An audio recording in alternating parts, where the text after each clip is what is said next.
So without further ado, welcome back to Living Shiny Dex Challenge that I decided to put on myself. Day 7.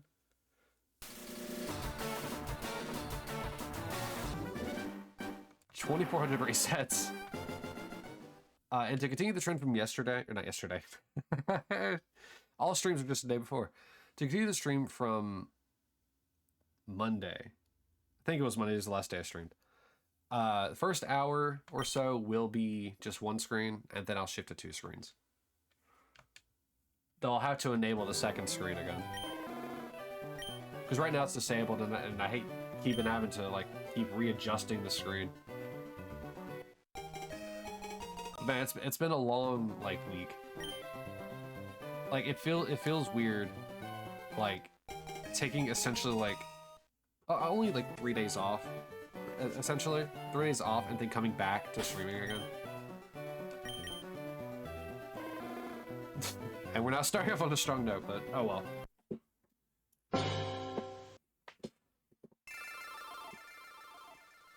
It feels weird coming back to it, because streaming 4 days in a row and then just not for 3 days, it's so weird. So now that I've come back to stream on Friday, obviously today, it's just kind of a funny feeling.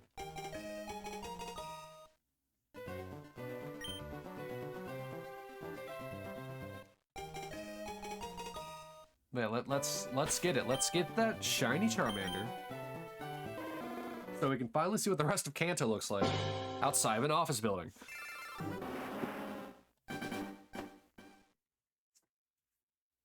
You're cutting out every 4 seconds for me because of my internet. Be right back. Take your time. Trust me, I'll be here for the next 3 hours. You have time.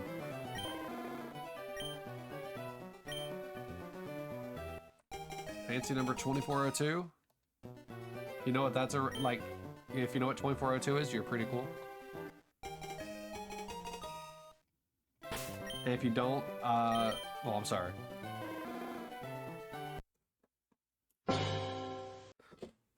But oh well.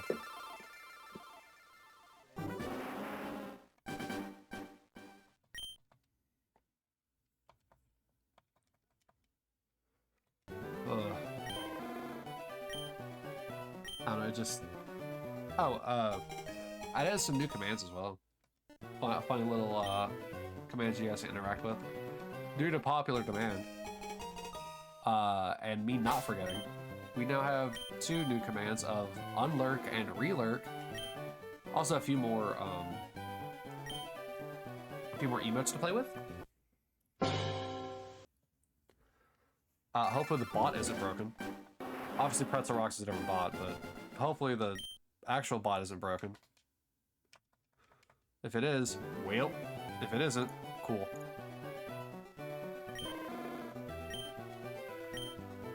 But now's not the time for that. Right now's the time for shiny hunting.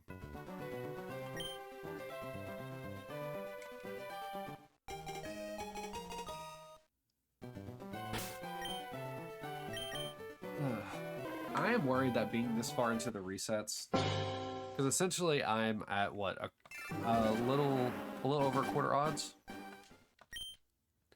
I'm worried that being this far in and seeing other people hunting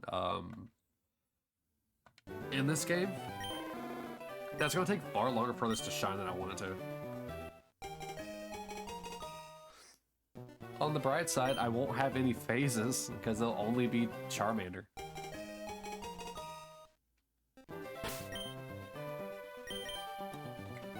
But here's the real question. When I do get to the second hour, or sorry, at the end of this first hour, when I get there, do I put on a second copy of Fire Red, or do we switch things up and do Leaf Green? If I do Leaf Green, then I have to get there. So I may have to, I'll have to do some little setup for that. That'll be fine, right?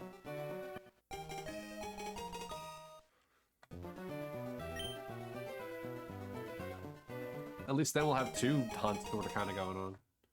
But I still would feel better if I just stuck to doing Charmander. Because I already intend to do both Bulbasaur and Squirtle at the same time. doing both of their hunts simultaneously, because this one, doing one hurts. Hi again, Max. Did you finally get it figured out?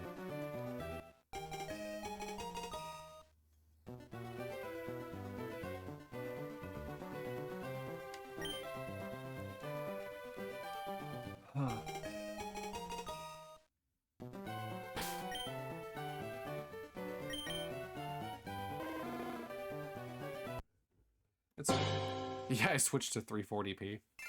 I didn't know that it even offered that option if I was an affiliate. I didn't realize you could drop your quality. 2408.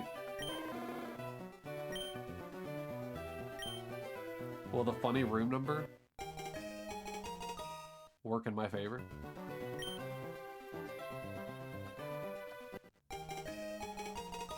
I love looking over in my activity feed and just seeing, like, all the follows and shoutouts.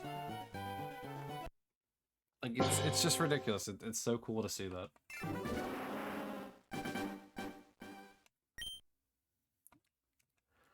Oh, I forgot to talk about something else with the stream schedule that I was talking about.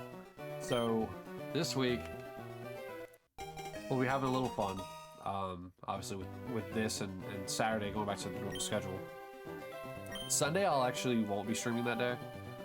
So, you all and I will be getting a break from shiny hunting for a day. And then Sunday, I think it'd be good for fun if I did a different game. Just so we're not stuck here in Shiny Land forever. Only hunting the same thing over and over again. So there's a handful of games I was thinking about doing now. Which last week, whenever I thought about it, I didn't particular have in particular did not have any ideas for games to play. This week I do. One of them is Sunset Riders, a very fun SNES game that also was in arcades, which is where I first interacted with it and then later played it on SNES. The other option was to play through Mega Man X. And it'd be through the Mega Man X collection on the Xbox. I think it'd be just two little fun things, because both those games I'd love to play. There is a third option. If you guys would like to really kind of like want it. So if you don't know, you just got Borderlands 3. Nice. Hope you have fun with that. That is a pretty fun game. I thought I wasn't gonna like it, but two buddies of mine played it with me, and yeah, it's a pretty fun game. One of them actually restarted a character so that we could play with us without like mowing everything down. It's been such a blast.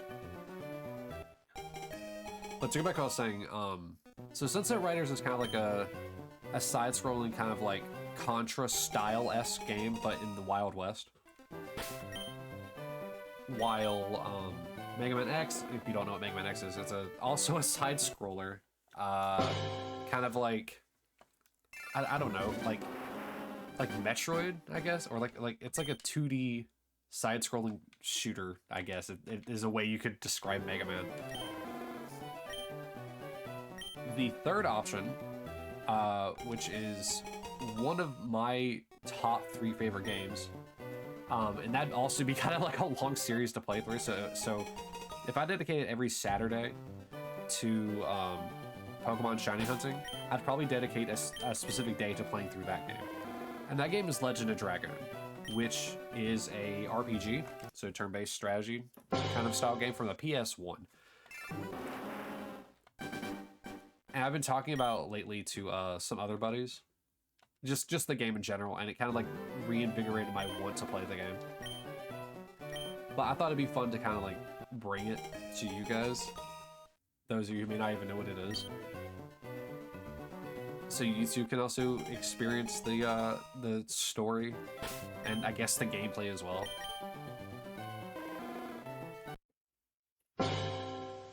Hopefully I won't suck too bad at it. It has been, I don't know, probably 3-4 years since I last played it.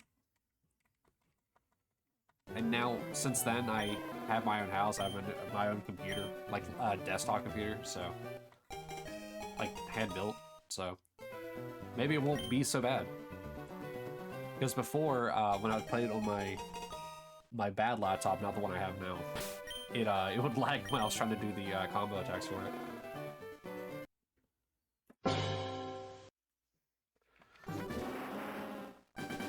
Sadly, though, I can't do it from my actual PS1, mainly because I don't have a composite cable to HDMI adapter. If I got one of those, then I could probably do it directly from it. However, if I use emulation, then I can upscale the graphics a bit.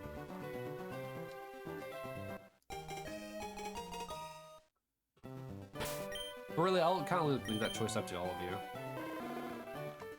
I'll probably do a poll on Twitter later.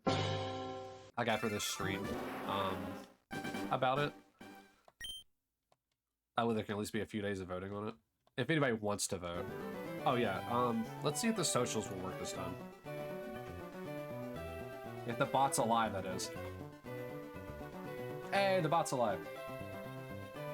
So yeah, there's the social for Twitter, Blue Sky, and Hive. Like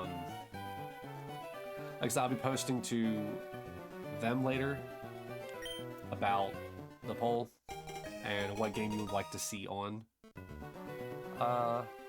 Monday. However, I will still put in the options if you just want to see more shiny hunting. But essentially whatever gets voted the most is what I'll play.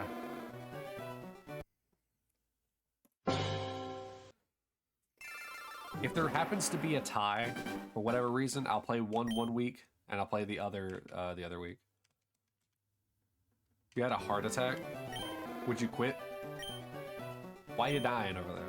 What you attacking your heart for? You should have had it in defense position.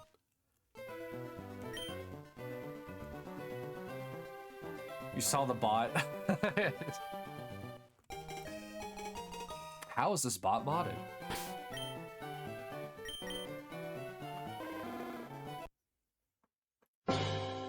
Yeah, if you just go to twitter.com or x.com, whatever it's called, and Dragoon's Meteor. So pretty much dragon with an extra O and an S at the end of it. So Dragoons and Meteor. Like a falling asteroid, but bigger.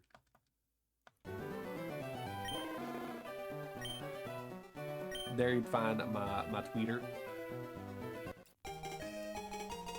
My Xer account, I guess. Has it been decided what, so obviously Twitter is still being referred to as Twitter, despite the fact that official sources want to call it X. But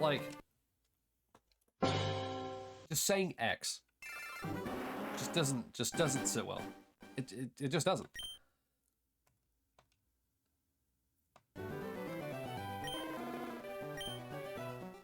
So I feel like I have to add like an ER at the end of it. Regardless, that link will take you to the page if you want to follow and vote on the poll. Essentially, the poll will be open for anyone. Hopefully, I can make it that way anyway. So yeah, feel free to submit. Personally, any of the 4 options, whether it be Mega Man, Sunset Riders, Legend Dragoon, or more shiny hunting, all of them will be a blast for me, and I hope they're a blast for you. I just think it'd be nice to mix it up. But if people would really just want Pokemon, then I shouldn't deny that.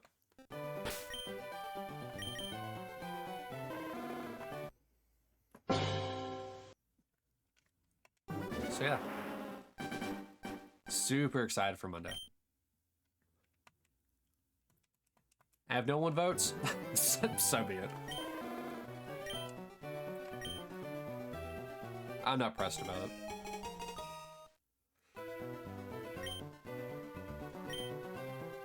I will say though, if no one does vote, I am going to play Legend of Dragoon. No, I won't. No, I won't. I'll default to Sunset Riders because I can get through that game easily in a day. Technically, I can get through Mega Man X in a day as well, but I'm pretty sure plenty of people have seen Mega Man X, like, run-throughs. Unless you haven't heard of Mega Man X. In which case, are you young, or did you, like, just never play a SNES game? Because I'm pretty sure Mega Man is one of the most popular SNES games. Obviously, it's no, like, Chrono Trigger, but, like, still, fantastic game. Really a fantastic series. I know people hate on X7 and 8 because they're 3D. But really, they're fine. People just didn't like the change to 3D from 2D.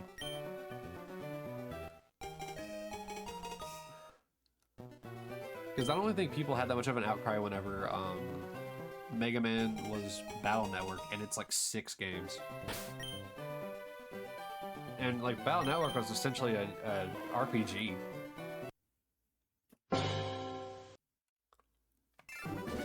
A what game? No, it's called Mega Man Battle Network. It's like an RPG, where it's turn-based. Because all the other Mega Man games are like side-scrolling shooters. You have Mega Man, Mega Man through Mega Man like was 11, which includes Mega Man Bass, Mega Man and Bass, sorry. Then you get Mega Man X, which is X through X8, also Command Mission. Those are all side-scrolling, like, shooter action games. Well, sorry, I say side-scroller. X7 and 8 are kind of like 2.5D, and sometimes the 3D shooters, actions. I honestly don't even know what Command Mission is. I haven't actually played that one. Yes, Mega Man. The Blue Bomber himself. I've never played because I haven't heard about it. You've never heard of... Well, you're also young. That's why I said you're either young or you've never played a SNES. I guess both is possible.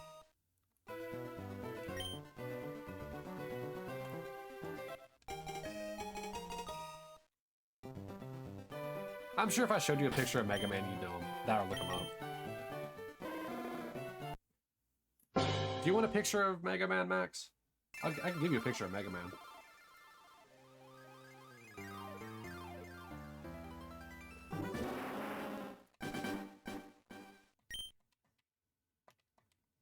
All you have to do is ask. I have it at the ready.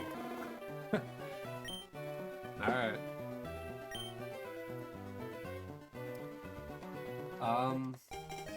Let's see here. Which Mega Man should I show? Actually, this is a perfect image, actually. Why does it always save these as, like, web pages? What? Why?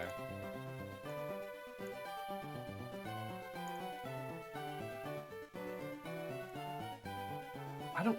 Hold on a sec. Since apparently this wants to be stubborn. I have to do it in such a stupid, goofy way.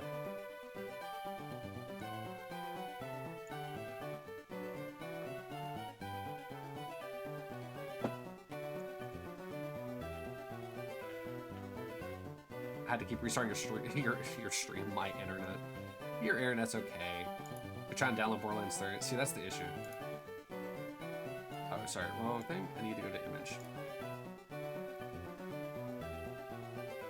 Alright, so I'm gonna show you an image here. This is a pretty big image, I know, but I'll shrink it down.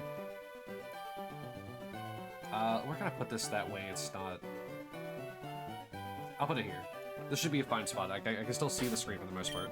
And you can still see the reset counter. I'll make it smaller. Slightly.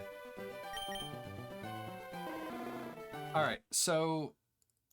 This is the Mega Man gang. This is the different iterations of Mega Man I've kind of been like throughout the games. There's only one of them I'm not super familiar with. Like, I can't... unless it's from a very specific game, which I'll get to. Listen, it's not my fault you're the one downloading Borderlands 3.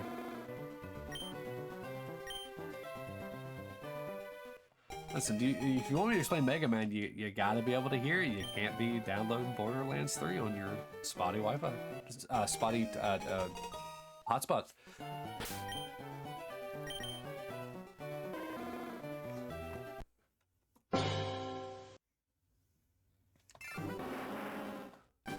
Actually, I might need to have to show like my cursor. How do I record my cursor? I don't know if I can really.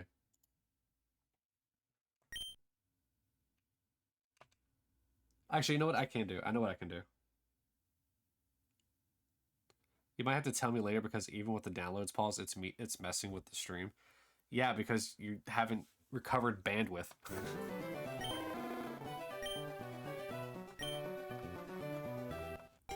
You can't just immediately pause it and expect your internet to come back. Yeah, give it a minute.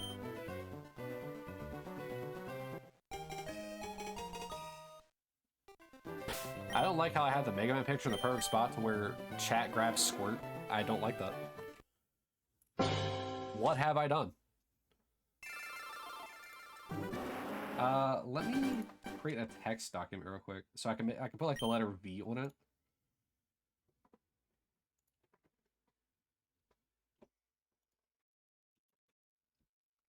The letter V. V for Virgil. You'll just be very behind. That's fine. If you want me to still explain this, I can. I'll let the bit kind of go for a little bit longer than it should have, but I am very willing to explain it.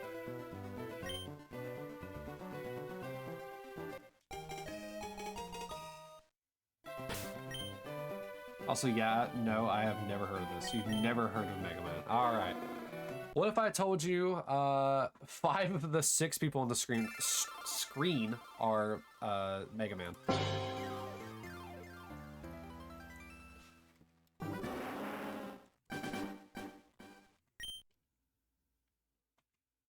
That's right. You two can have 5 copies of the same person in several different universes.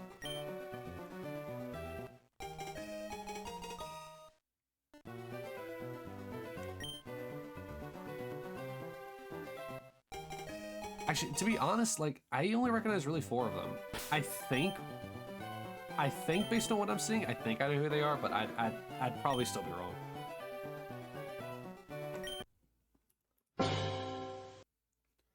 But, to touch on it real quick, the one in the middle here is the original Mega Man, quote unquote. He's featured by Dr. Light, fights Dr. Wily. So pretty much any game that has Mega Man without anything else, just Mega Man, is the one here in the middle. He also has some funky art with him that I really want to show off, so hold on a sec. Let me get the Mega Man original art. Yeah, here we go. Can I say this without being a web thing? Of course I can, of course. Alright, I know this is turning into a meme thing about me just adding Mega Man things to the stream. It'll be okay, though. Now, what you're about to see is some cursed Mega Man. This right here is the original, like, art for Mega Man. I just need to enlarge this real quick. Look at this monstrosity. He's hideous. And the box art got worse. It's like, but they went into it. Like, they kind of knew that it was bad, but they kept going with it. Anyway.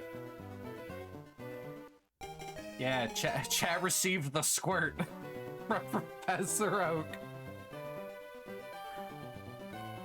Yeah. I'm gonna move that. I'm gonna move this now.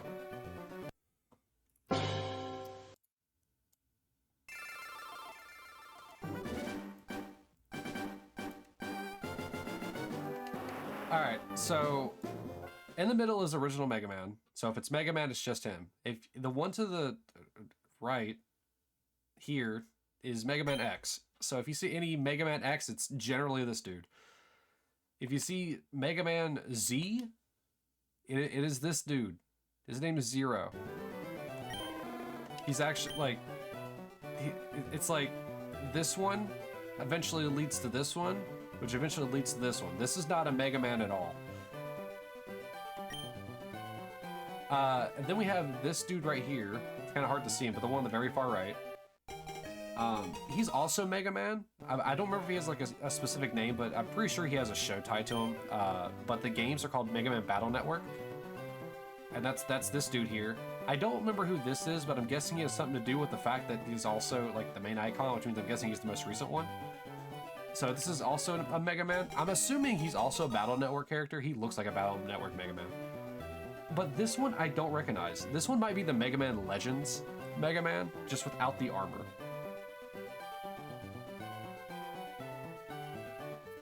So yeah, that's Mega Man way too in depth. Also, Max's stream crashed, so that was all for naught. But oh well. If you don't know what Mega Man is now, or if you didn't know who Mega Man was, you know now.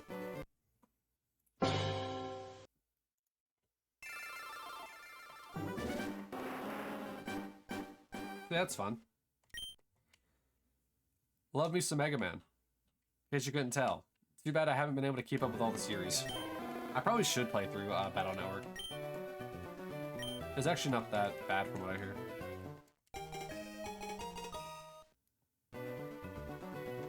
Oops. Sorry, I got a text from Kat.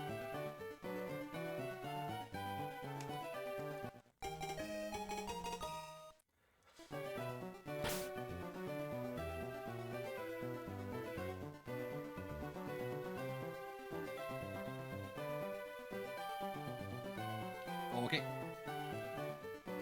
Time to press on. We've already reached 2,436 resets. I think I'll get to 2450 before I have to switch to the second screen.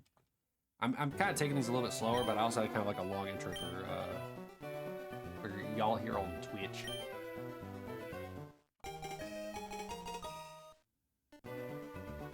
But it'll be fun. Also, I decided to change the format, not for Twitch really, but so obviously I'm recording these videos for YouTube as well, so hi YouTube. But usually I've been having the recordings go to whenever I raid, like I actually in-stream raid, and so here's all that jazz and dead air and stuff like that. When it gets time to ending for the day, I'm going to sign off and say bye to YouTube. And then we'll do all the post shenanigans.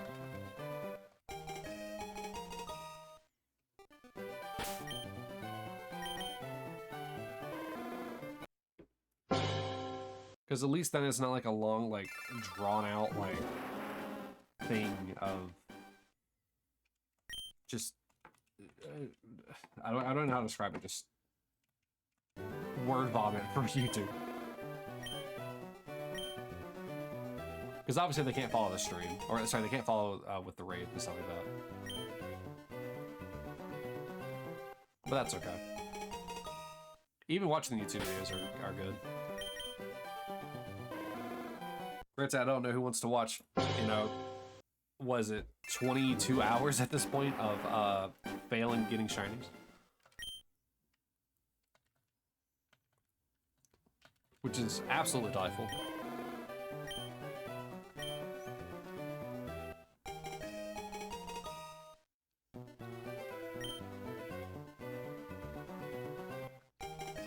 Thankfully, outside of recordings, not much is really going to happen.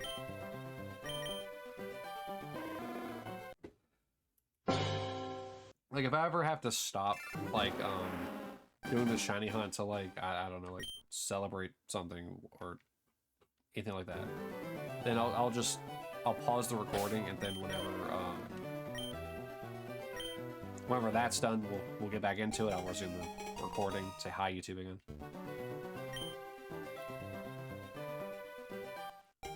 But yeah, since Twitch doesn't keep VODs forever, I thought it'd be fun to just, you know, put it on YouTube.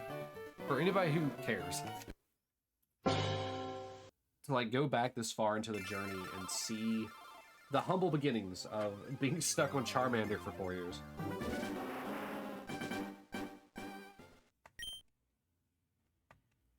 And then people can point and laugh and say poor because I couldn't get a shiny Charmander when they have, like, none.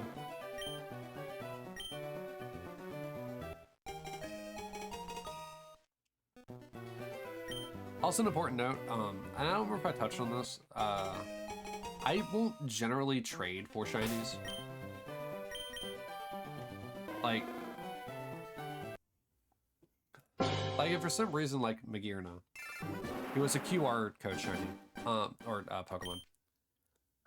If somebody had it shiny and I just could not for the light, like let's say I could only access the shiny-like version of Magirna, then I'd be open to trading for it, but I don't know how I go about it. Because you gotta think,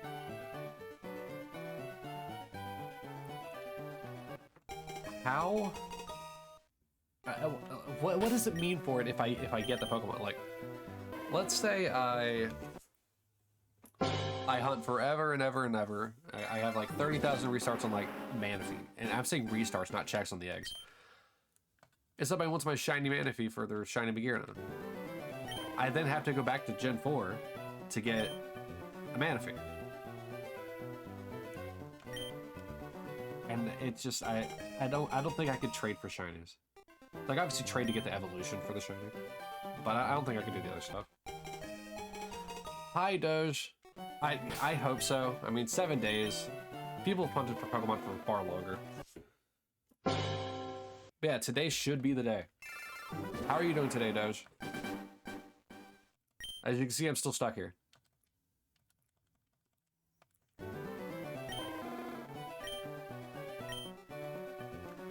I'm good. I'm good. I had to start streaming a little late today because of donating some plasma, which is always a fun experience.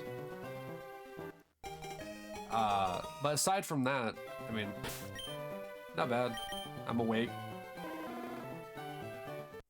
I'm not as tired as I usually am when I get off work.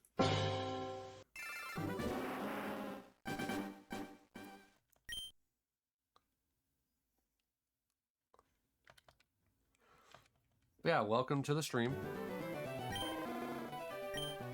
Glad to have you here.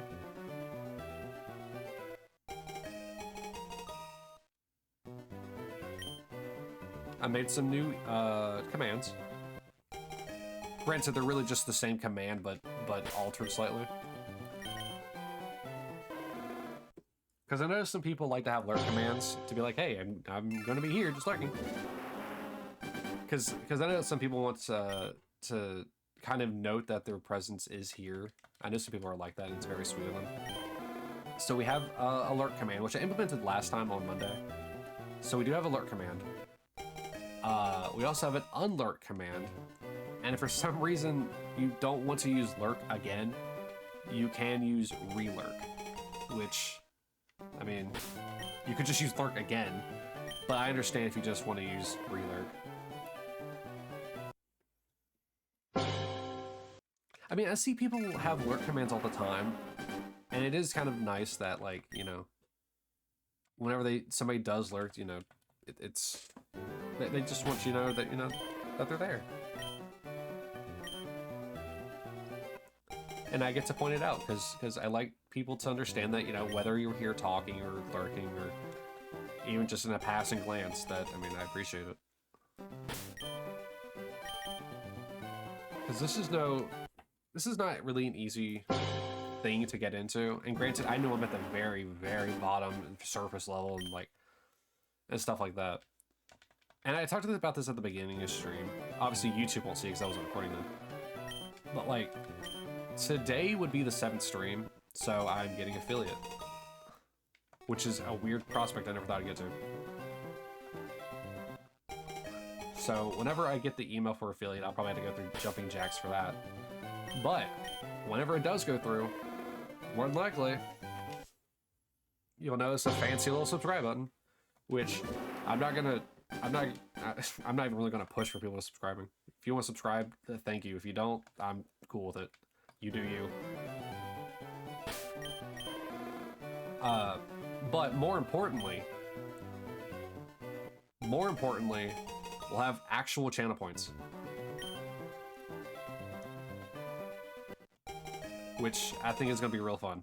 Because I already have a bunch of ideas for channel point redeems that usually revolve in messing with me. So like there's going to be one in Gen 4, so I'll have it ready, but I won't have it enabled. There's one for Gen 4 where you intentionally make me break a radar chain. If you have the points for it. None of these are really going to be cheap. So like you really got to like save up for it, for like that perfect like that perfect strike. If it's any consolation, you're very good at filling silence with interesting conversation. There's plenty of shiny streamers who recycle the same 3 or 4 sentences. Yeah. I mean, I'm pretty bad at getting dead air as well.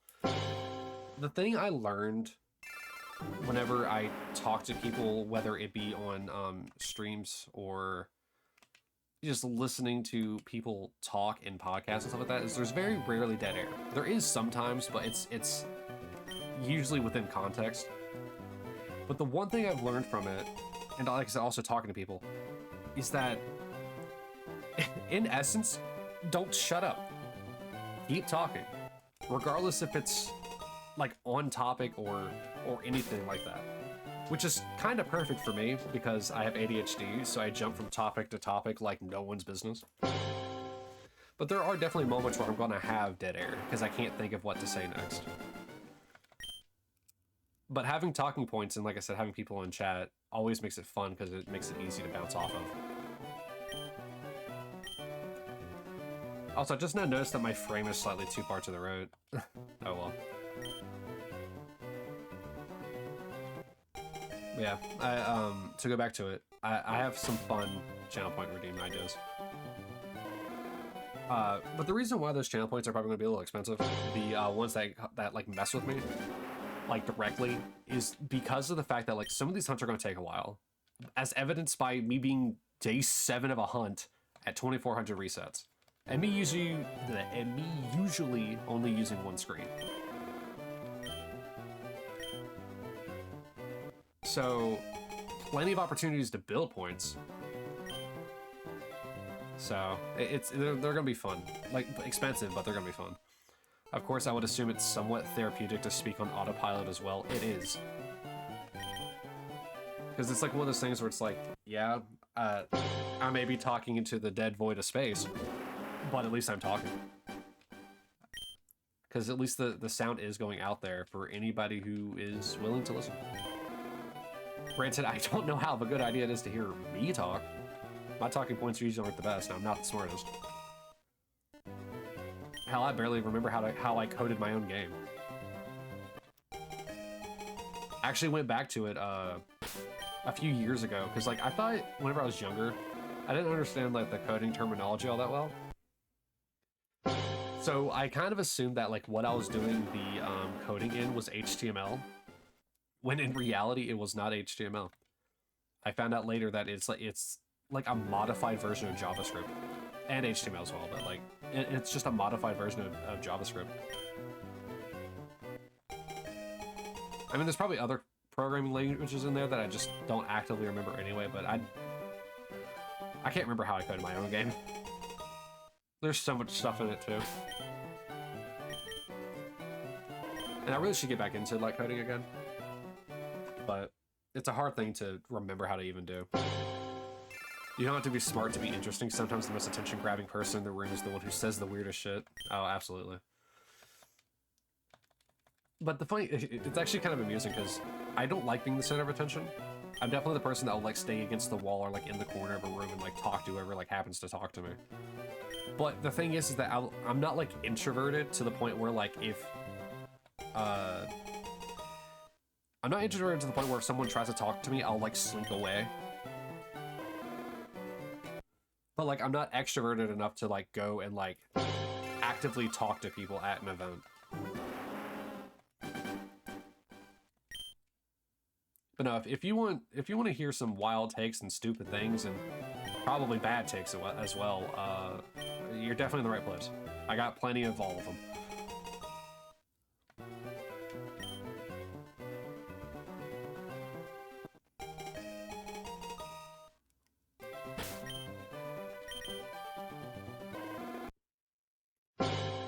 There's also a lot of moments where I'll talk without thinking. But that's also kind of that autopilot you were talking about. I'll talk without thinking, and I can't like formulate the words properly that I want to say. So what I say, I end up sticking my foot in my mouth unintentionally because I said the wrong words in the wrong order with the wrong intention and meaning. I'm sure that'll happen eventually. I don't think it's happened yet in the 7 days.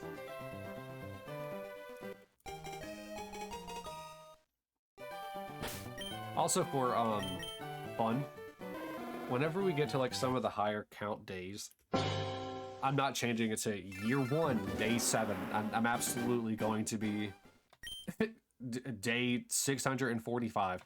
Like, just so you can get in your head how many days I've been doing this. It doesn't ring the same whenever you say 1 year and 84 days. Get it for day 645 on the same Shine Charmander.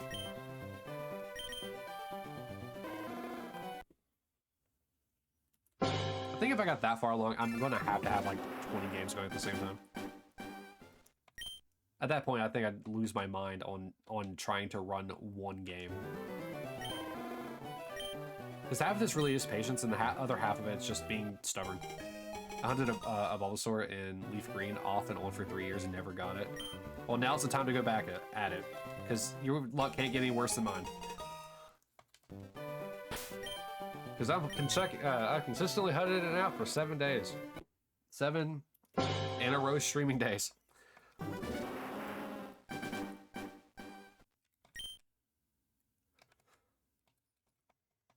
However, I said it earlier, but I'll say it again, since you're here.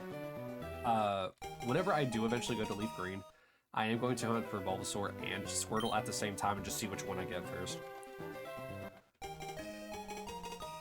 It'd be great if I got them both relatively early to counteract this monstrosity. Yeah, go back and get it. No reason not to. Tedious, yes. No reason not to. If you don't have the game, we'll get another one.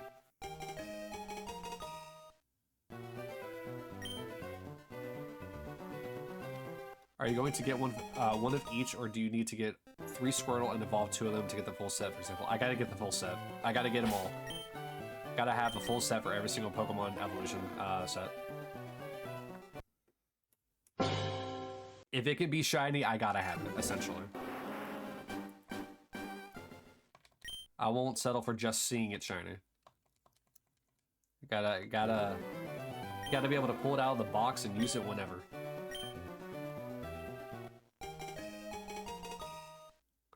So if like, you know, 6 years down the line, somebody's like, "Oh, I bet you don't have a shiny Slowking," I can just whip it out the box. Oh god, I'm excited for the dedication, but I'm also sending you support from the long road ahead. Yeah, Rome wasn't built in a day, but I'm pretty sure it's gonna be faster than I get this Charmander. Yeah, it's Ooh. I made this challenge like idea like, oh, I don't remember when I initially had it. But like I made it as a joke. Because I've always been a person who loves challenging, like challenges and stuff like that. Because I think even in my bio for Twitch, it's something that like, it might be TikTok or Twitter actually, but it says something along the lines of like, I'm pretty much a gamer who likes these certain things and also a good challenge from time to time, like Dark Souls or Bloodborne or shenanigans like that. And so I made this challenge of doing a living Shiny Dex at their earliest availability of shininess as a joke. But as time went on and the meme kind of grew, I decided, you know what? Why shouldn't I do it? I'm dedicated and stupid enough. So here I am, I don't know, probably 7, 8 months after I initially made the joke, with a full spreadsheet of all the Pokemon and which one's gonna be shiny, which ones can't, what game they can be in, or sorry, what game that they are in that can be shiny caught. Just a whole bunch of information's in that spreadsheet, man. It took Oh god, it took 2 months to get everything I needed for that? Maybe longer. I really wasn't keeping track. Yeah, I've had that dream for years. I don't know if I'll ever achieve it, but now I've got more free time, so I guess I should start. Hey, any day is a good day to start. The dedication to doing this is hard. But I've set out to do it, and I've had a lot of people, like, supporting the idea of me doing it, so I'm gonna see it through. And I'm gonna see it through until I probably get canceled. In which case, I'm still gonna keep doing it anyway. I just won't have anybody around.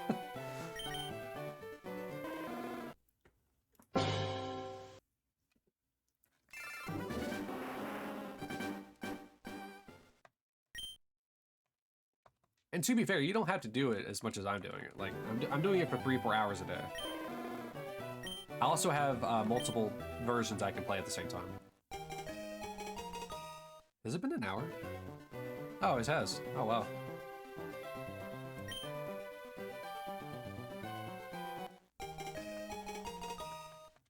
I mean, I'll probably be in a retirement home by this is done. And if Charmander has anything to say about it, I'll be in my deathbed by the time I get hit. I'm going to, like, die from a heart attack from, like, cheering that I finally got the shiny Charmander after 80 years. If I make it 80 years doing this one Charmander, I think it's going to be a world record that no one's going to be able to beat. Spent time on one Pokemon for 80 years. Did he get it? No! He died a loser who couldn't forget one shiny Pokemon.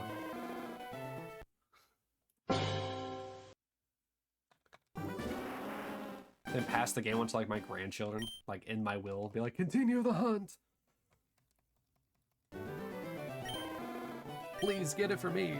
And it's like, as soon as they turn the game on, boom, shiny Charmander. It was a shiny Charmander for the new generation. You know, that's what this channel's gonna become. It's gonna just become a generational, like, Pokemon shiny hunting team. Because I can't seem to, ever get anything. Of course, it's the Professor Oak prophecy. Oh, no.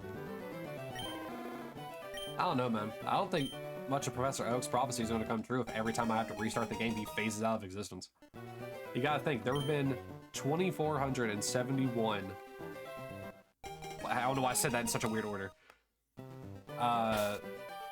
Professor Oaks and Pokemon Worlds and all that stuff like that, and they cease to exist because I hit 4 buttons at the same time.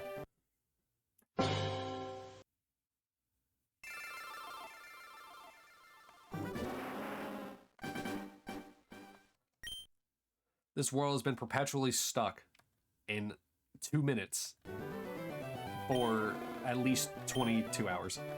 23 hours, I think, at this point.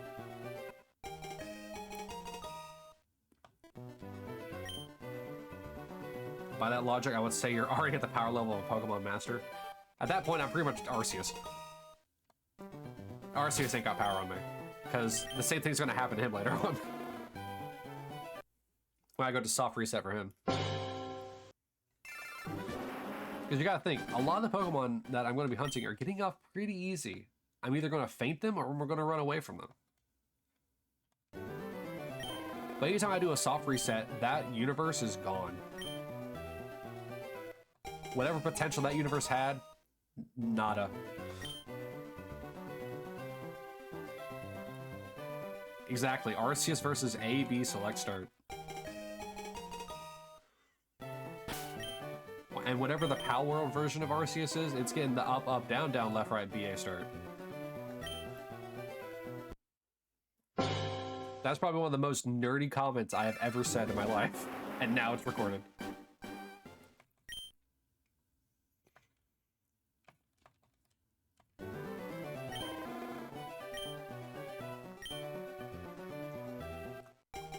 Don't forget to hold B really hard to make sure. Exactly.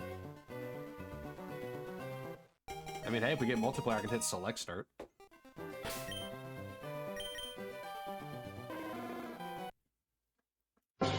I know at some point what's going to end up happening, and because it happens to Chimera all the time, where people are eventually going to start, like, they're going to see me hunting a Pokemon, and they're going to take it upon themselves to also hunt that Pokemon, and then they're going to get it at, like, their third reset, and they're going to be like, ha, look what I got. Just get it, stupid.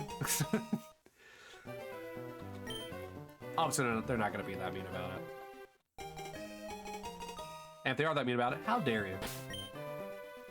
Funny, but how dare you?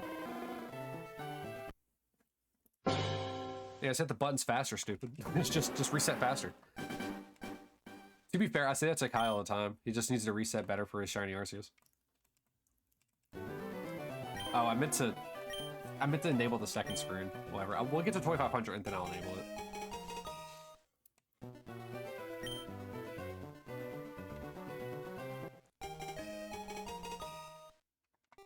We still got that sub 2500 hype from Koki from last week.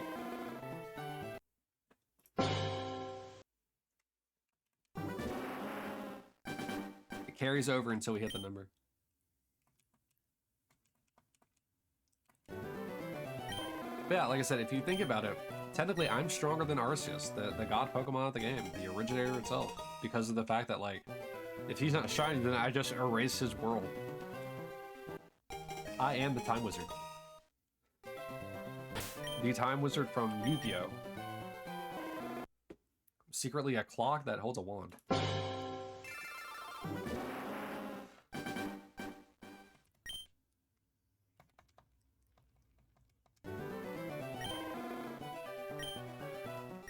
Charmander, please just shine. It's been so long.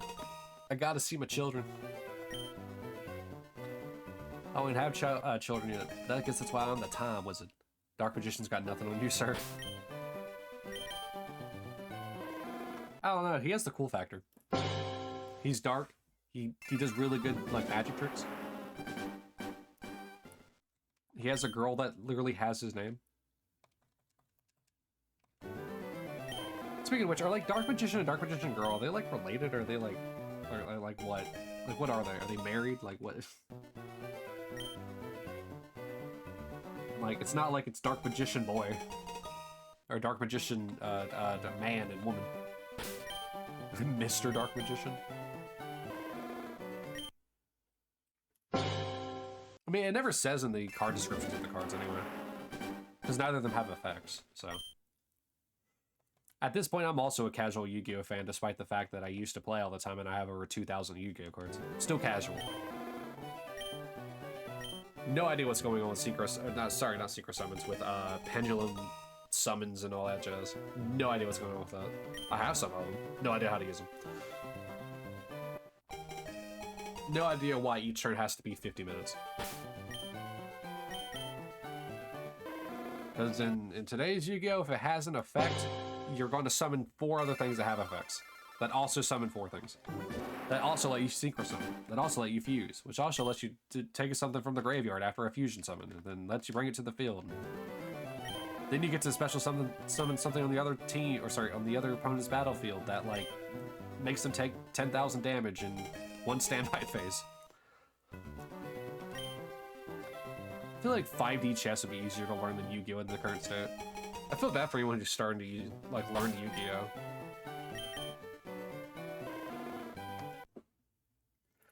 I mean, like, if you start, like, from the OG series and work your way up, it probably wouldn't be that bad. But the rulebook now is different, to the point where whenever you do get any kind of deck, it tells you all the rules. Even Pendulum, even Synchros, just all of them. Even XYZ summons. Like, it just lists them all out, and it's so overbearing for new players. The only reason why I don't play Yu-Gi-Oh! Anymore is because I don't like 30-minute turns.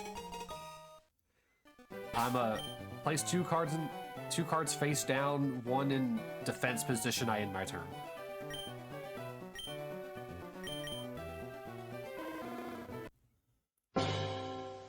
And then, like, you attack my face down card and it's like Man-Eater Bug. Like...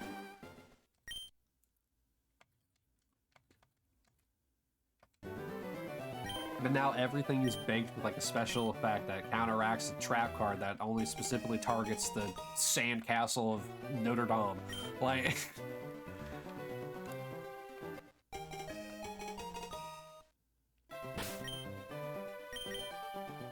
I mean, you can call me old all you want. I don't care if you call me old. Or be like one of those people who's like, back in my day. But literally, back in my day, Yu-Gi-Oh! Was very easy to understand. It was easier than Magic. It was easier than Pokemon. And yet, it was just as fun to build craft in it.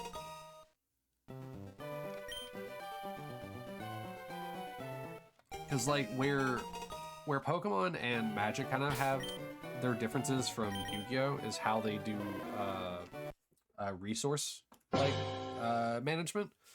Because in Pokemon, you need to have a certain amount of energy cards when you place them on a Pokemon, which is very similar to Magic, where you have certain lands that you tap into every turn. So it's like similar to that, but like in Yu-Gi-Oh, it's so different. Because you can do as many special summons as you want. There are an infinite number of special summons, unless they changed it recently. You have an infinite number of special summons. You only get one normal summon. And now everything has a special summon effect. There is no cost to play spell cards. You can just play them instantly from your hand. The only card that technically has a waiting period are trap cards. And in today's, and mind you, trap cards, you place it face down, your opponent's next turn, you can actually activate it. But trap cards are seen as too slow. It just... The idea behind Yu-Gi-Oh! Is really cool. It's a very simple card game, but in its simplicity, they kind of overlook the fact that it's... Once you started evolving it and getting into the future, the base game, which kind of dictates the entirety of Yu-Gi-Oh! Is so weak compared to like Pokemon, TCG, and Magic, because they still have at base that resource management. And then there was Duel Masters, which was never caught on, but I played the disc PC game, and it was kind of like a dumbed down version of essentially Pokemon. It was like Yu-Gi-Oh! And Pokemon combined without all the resource management. It was also a really fun game. They only had like a limited set of cards for that though. I think they only had two like release sets. And what I mean by that is they like released a certain amount of sets. So like they'll release like 2 sets, and then they'd release another 2 sets. Like that's how many. They only had like 2 full like releases, I think. Only like 1 or 2. So there's not really that many cards for it. But it also didn't pick up. And I'm pretty sure it didn't pick up because Yu-Gi-Oh!, Pokemon TCG, and Magic were all just so popular. I mean, I'm pretty sure Magic is still the most played, like, card game. And people mainly only have Pokemon cards, primarily, for, I'm going to sell it purposes. And then people have Yu-Gi-Oh! Cards so they can have infinite turns. I mean, oh, what is it? Yu-Gi-Oh! Duel Links, I think, where it's like speed dueling. Even then, the turns are like 5 minutes. 5-10 minutes. Because they started introducing some of the newer special effect cards, where they just do so much. I think by their like 3rd like major update, I think I was already out of Duel Links. Because I wasn't going to spend money on the booster packs of the game. And I wasn't going to even try to keep up with the people that were, like, leagues ahead just because they had extra cards. Those are great examples of pay-to-play games.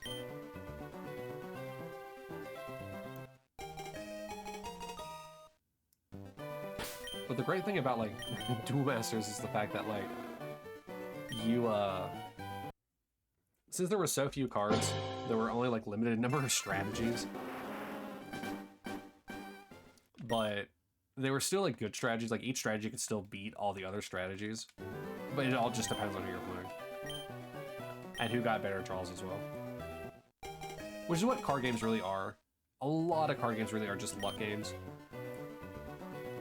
Which is where, like, also, like Yu-Gi-Oh kind of struggles with as well, is it kind of takes the luck out by introducing cards where it's like, look, do your deck for this card.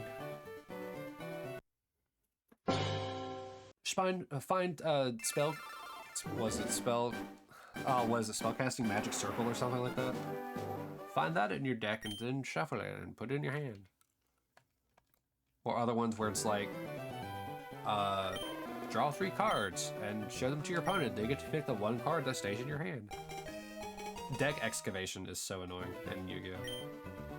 Because it eliminates any need for any kind of like luck when you can just draw whatever card you want.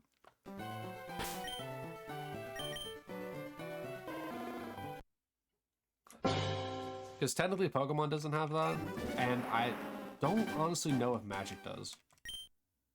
I haven't been keeping up with Magic recently.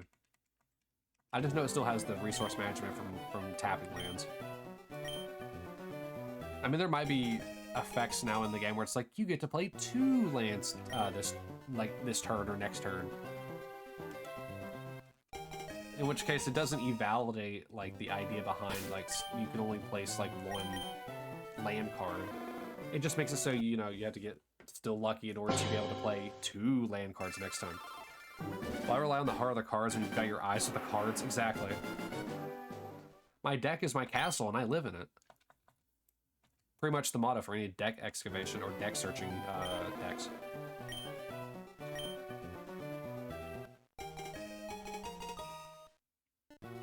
By the way, is this the autopilot that you're talking about? The fact that I rambled about card games for the past, what, 15 minutes? Yeah, 15 minutes. If you find a topic that I like or that I have somewhat interest in, I'll rant about for hours.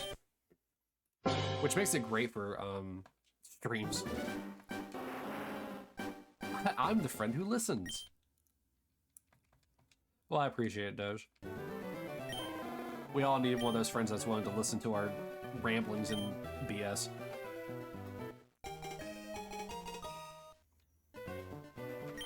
Like I said, it's one of those things where it's like I said, talking into the void for anyone who wants to listen. And it's always nice whenever someone shouts back, "Hey, I heard you!"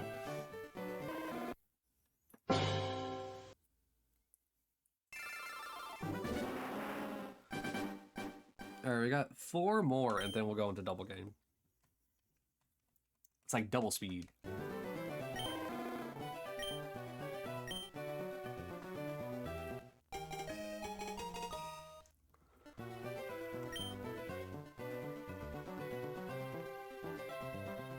I'm so glad that I removed the Mega Man picture off the screen. It definitely removed a funny line on the screen. I think I let it play for like, I think 4 resets.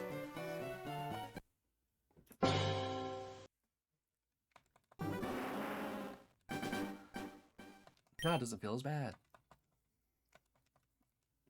I also can't believe I've left all these Charmanders on the screen.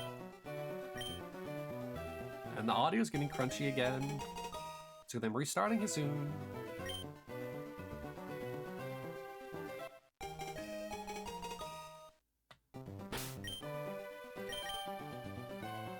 Oh man. In about 10 minutes, I'll reiterate a point I made earlier for anyone who's coming in who wasn't here earlier. So I guess just hang tight for that. I mean, I guess I could just do it at the 2500 mark whenever I'm doing all the resets.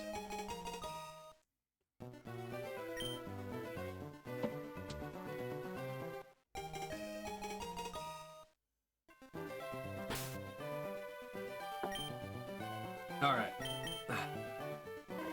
Come on. Come on. Still got that sub 2500 hype. Still got that sub 2500 hype. Come on. Come on. We got this. We got this, Chayayar. Let's go.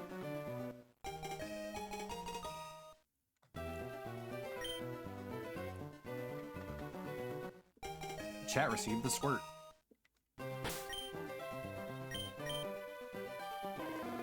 Rip. No. No. 2500. All right. Oh well. Oh well. Now we get 2 games. Make that one smaller. And you pull this thing in. Okay, so while I'm getting this set up, essentially what's happening is I'm going to be making a poll on Twitter, which I'll do exclamation socials here in a minute. Essentially what it is I'm going to be making a poll on what game I should be playing on Monday, since I won't be streaming on Sunday.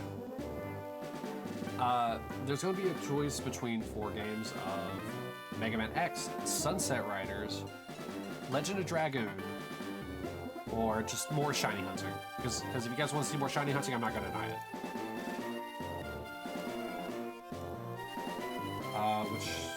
Which version is it? You'll have until pretty much whenever I stream next to vote on it. Sorry, not stream next. You'll have until Sunday night. So like Sunday night at midnight, I'm pretty much going to look at what's the most. What's the word I'm looking for?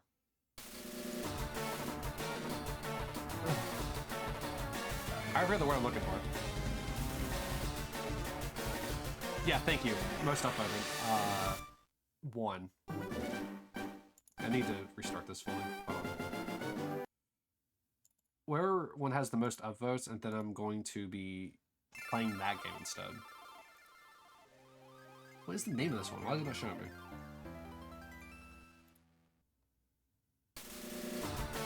Is it this one? Ooh. Hello?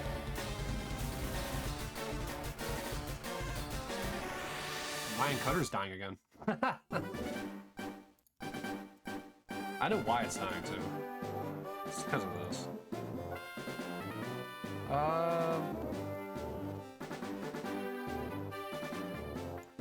Which one's the main game? Is it this one? It is this one.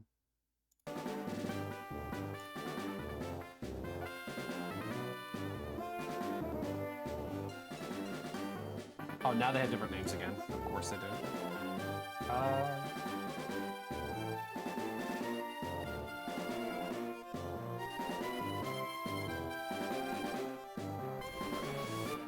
Yeah, there we go.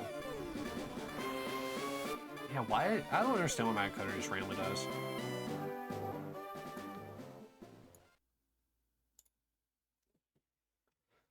Can I do a funny reset and get it to work properly?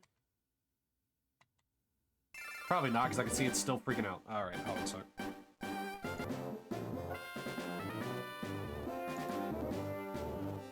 There's no reason why 2 games would cause it to die. Actually, I'm kind of curious, what does my task manager say?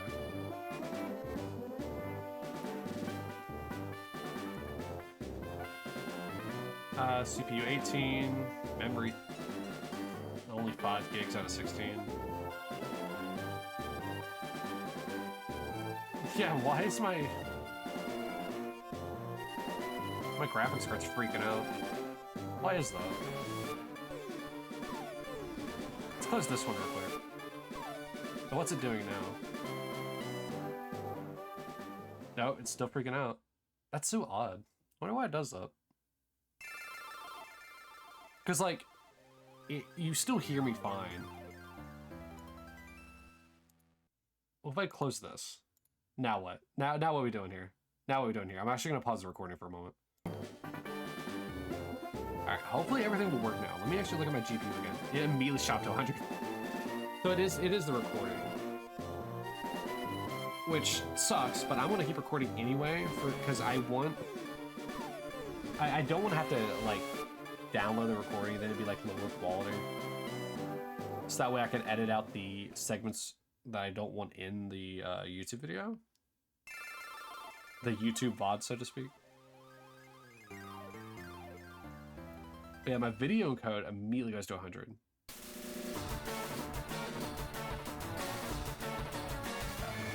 Interesting. I think it's just need a new GPU. That'll come at some other point in time.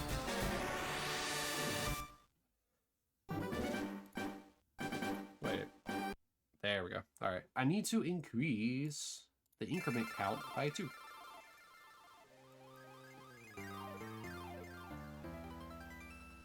All right. Sorry about the weirdness of all that. Yeah, now we have Two boys going.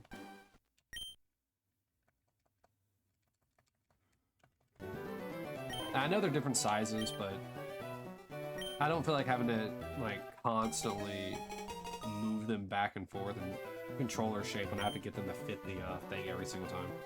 However, in the meantime, I'm going to move this frame slightly over.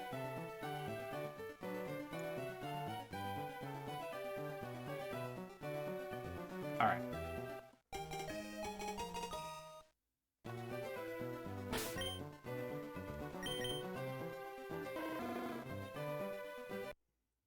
Now we can bet on which one will shine first. My bet is on Wide Mander. I guess that's a fair point. One's Charmander, the other is Wide Mander. I never thought about that. Too bad you ain't got no channel points. It's a gamble. But you do know what you do have? You got red orbs. Speaking of which. I forgot the button. We'll do that. There you go. Get a free 10k on the red orbs that don't have a meaning right now. Just type !join and you too can enter the raffle to determine if you get points or not. Or not points, but red orbs.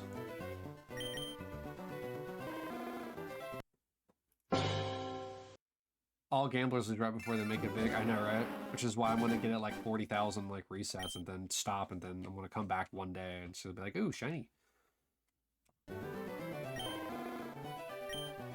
Now you too can get 10,000 red orbs and gamble them all at the only casino that's not rigged, and totally fair, and will not give you your money back guaranteed.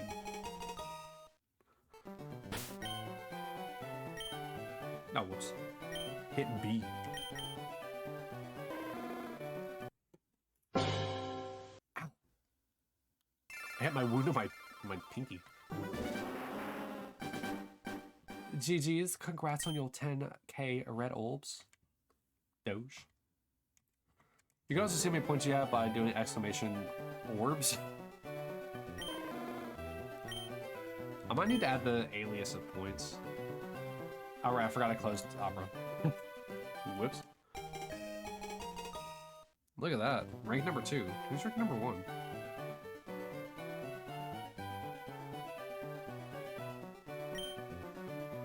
Exclamation leaderboard will show you the leaderboard. Yeah, I need to go to... Oh, I didn't realize Cat messaged me back. Why did it not tell me?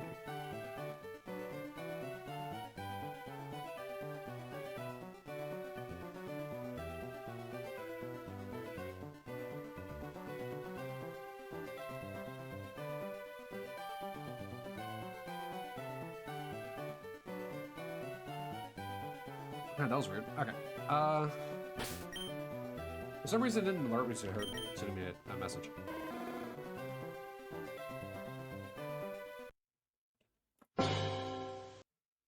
Let's see here. I need to go to stream elements real quick and see if I have points as one of the aliases for the orbs.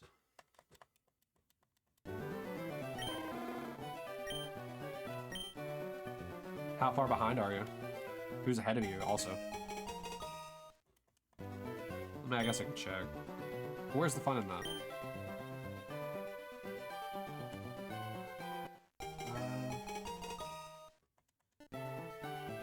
About 2k behind. Oh wow. Yeah, it's not very far off. However, it's more it's more indicative of if I can remember to do the raffles. Because you get 50, I think every, like 50 orbs, I think you get like every 10 or 15 minutes. So it's completely indicative if I can remember to do the raffles. If my mod was here, she could do it, but her stream keeps crashing, so. Oh well. I keep going into this because I'm trying to find the command for orbs. Orbeez. Oh yeah, points is one of them, yeah. So you can also do exclamation points in order to see the in order to see how many orbs you got.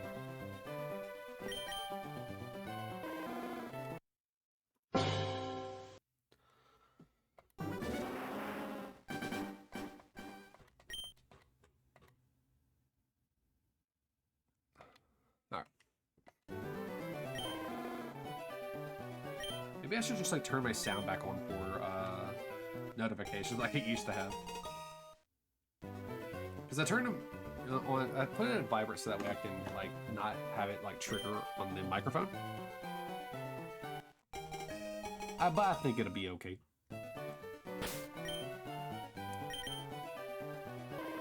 I see what you mean. Yeah, Willie is he is the man. The only reason, and like, Koki would actually probably be the one that would be in first if he didn't gamble all every time he got points or orbs. Granted, the odds of the gamble aren't that they're not that bad. It's about 50-50. That's why whenever you win, you just double your orbs as opposed to like 4,000. Jesus, as opposed to like 4 times amount.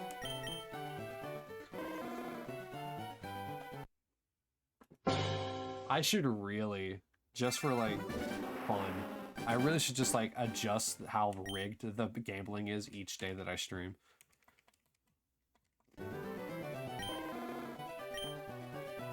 Just go in there, close my eyes, just whip it around and click off.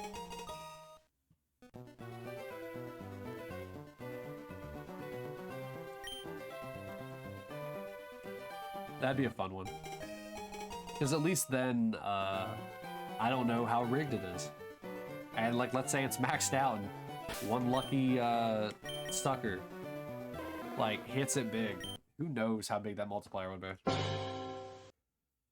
I mean, I would imagine having the odds set to like where it'd be like, you know, practically not rigged at all. I would imagine that you probably only get like a handful of like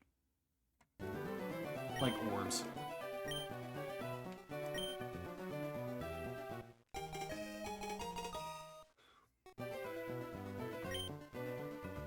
Yeah, to make it fun,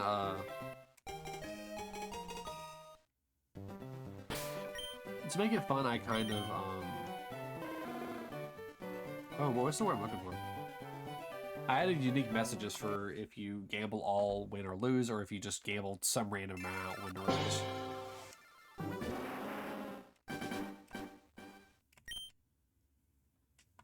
That way each one's kind of like unique from each other. Because if you win big by gambling all, then you deserve a little bit more fanfare in your message than if you, you know, gambled 501.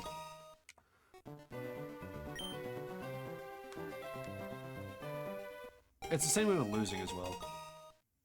Granted, fanfare is one thing you probably shouldn't get whenever you lose.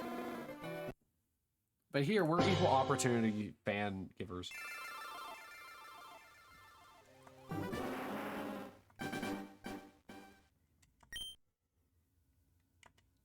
Also, I think it goes without saying that today's VOD for YouTube will be shorter than 3 hours. I think it'd probably make it to maybe not even 2.5 because of me having to stop and figure out what the hell's going on with my computer.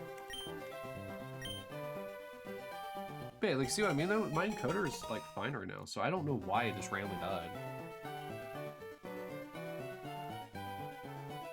Yeah, and OBS.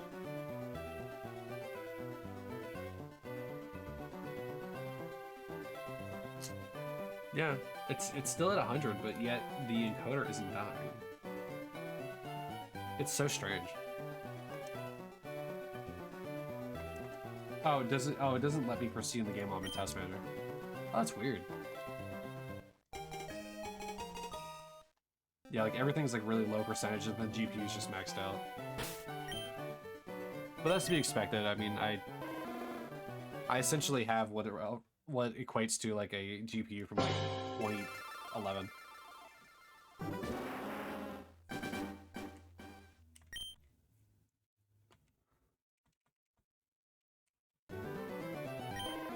But if it works, right? I really should change things around so where it's like my CPU doing the encoding, because my CPU is actually pretty decent. It's not like a Threadripper or anything like that, I don't know. But it's a good little thing. It'll do the job and it'll get it done well. Cannot complain about it. Thank you, Tearful. Thank you for following. It means a lot. Sup? Oh, the hunt's going. It's going all right. 2,500 resets. You know how it is. You know, beginner's luck, right? I'm bound to get it soon. First shiny Pokemon of the Living Shiny Dex, you know. Could be any time now. Anytime. Couldn't find my increment button. I've done 9 of these, so yeah, I have PTSD from these starters. Yeah, I'm gonna have PTSD from every single Pokemon in Gen 1 and 3. I'm also doing a Shiny Living Dex in Fire Red Leaf Green. Nice. Hey man, good luck. Hopefully your odds are better than mine. As the one funny movie says, may the odds forever, or what was it? May the odds ever be in your favor, I think is what it is.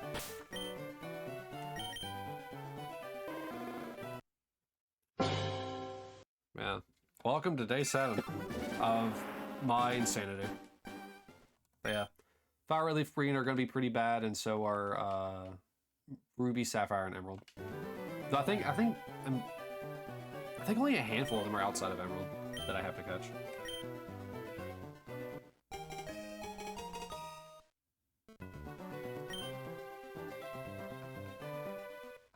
Yeah, these are all going to be bad. So my Living Shiny Dex is a little bit different, and I know that people generally do Living Shiny Dexes within the games in which they're done. I know that's not like a crazy thing or anything like that. Mine is a little bit different though. Like obviously I've been hunting Charmander for 7 days now, as evidenced by the title. However, mine's a bit different in the aspect that I'm not allowed to leave Fire Red or Leaf Green until I have all 150 Gen 1 Pokemon. And then I'll be moving on to Gold, Silver, and Crystal to get all them. And then I'll be moving on to Ruby, Sapphire, and Emerald. Get all them, then Platinum, and so on and so forth. The idea behind it... Why is the idea like that? The idea behind it is to get every single shiny Pokemon at their earliest convenience, or earliest availability. Really a fun challenge I'm going for.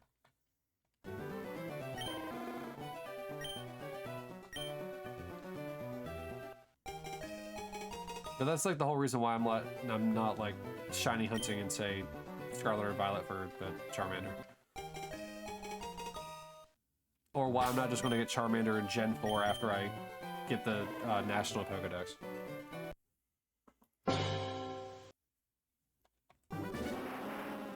So yeah, the other like generational Pokemon that are in Fire Red and Leaf Green, I'm not going to be getting them.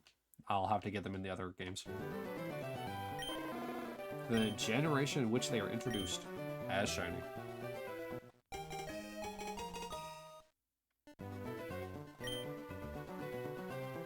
And I already know it's gonna be a long and tedious process. I'm just hoping that like Charmander will set the pace properly and not go like super over odds.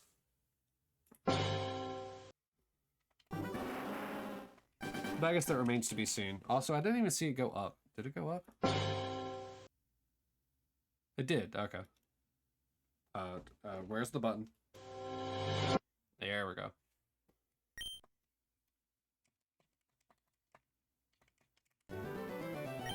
This challenge got me scared. But no, seriously, good luck in yours as well. In these crazy RNG games, like, every bit of luck from whatever source is good, so... You have my best wishes. I saw somebody, last week, they were at, like, phase 151 and, like, 2,000, like, over 2,000 resets whenever I got to them. And they were hunting on 23 different games that day.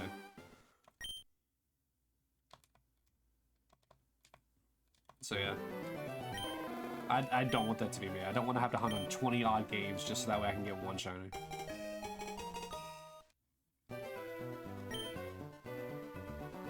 However, that might happen with Eevas. If I don't get an early, shiny seed in Emerald, I'm pretty much screwed on that regard. It's not like I'm gonna know what the shiny timer is anyway.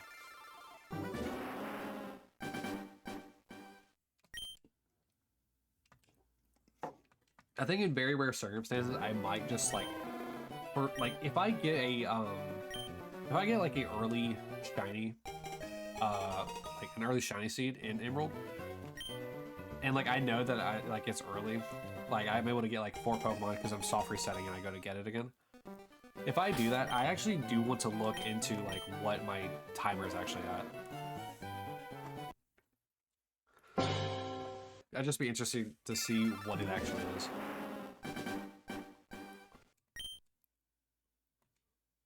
But yeah, it's gonna hurt.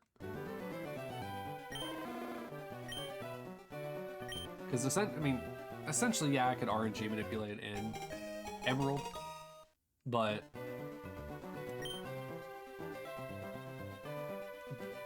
how to phrase this? But like, with most methods in which I'm hunting Pokemon anyway, it's not really gonna make much of a difference.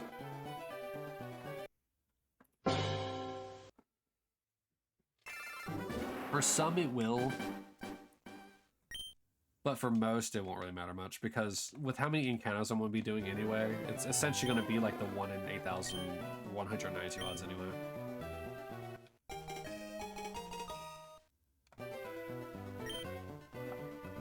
I'm just glad that I know about the fact that, like, for static Pokemon like Rayquaza and Kyogre and Groudon, that I have to actively run away rather than soft reset.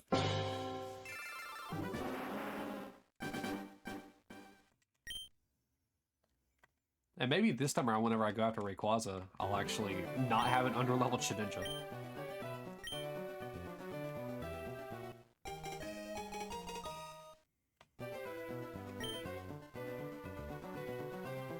Maybe then if it's not shiny, I can actually run away.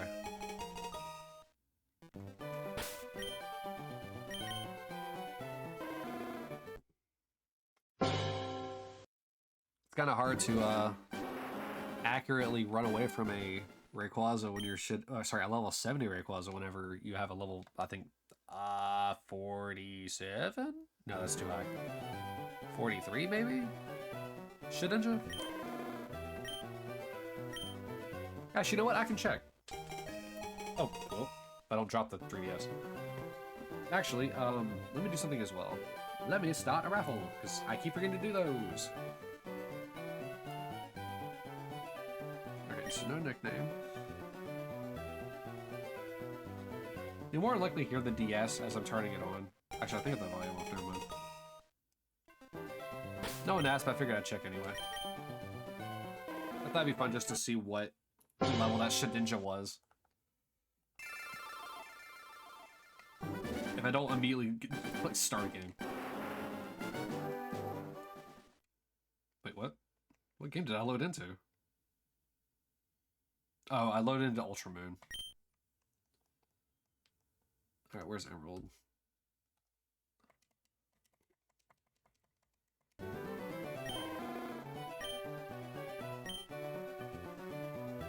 Come on.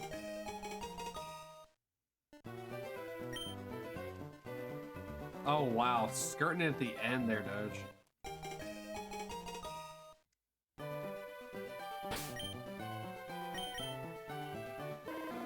Really getting those points like a demon.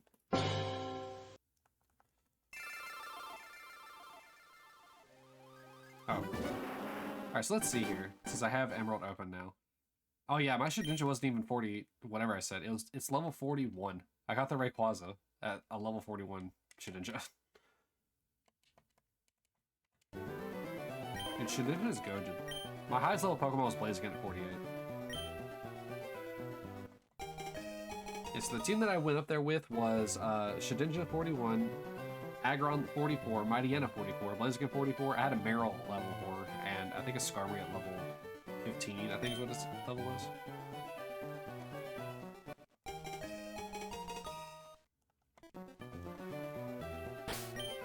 Come on, Shiny. Alright, let's see what that Skarmory was. Skarmory is level 16. I think all of its moves are HM moves too. Whoops. Rock Smash, Swift. Oh, I guess that's Swift and Fly. All right, well, That was fun.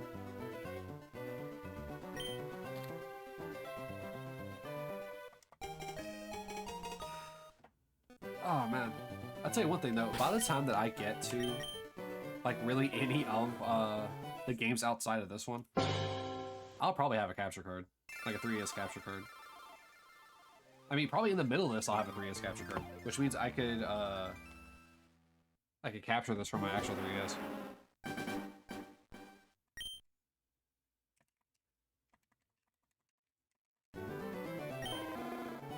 In which case, then I'll have, when I get 2 different games going at the same time, they'll actually be 2 different games completely. Because right now, this one's running off of, the second game's running off the same save. So if I ever get 1 in 1, I can always just save in that specific one. Give it up for 2560.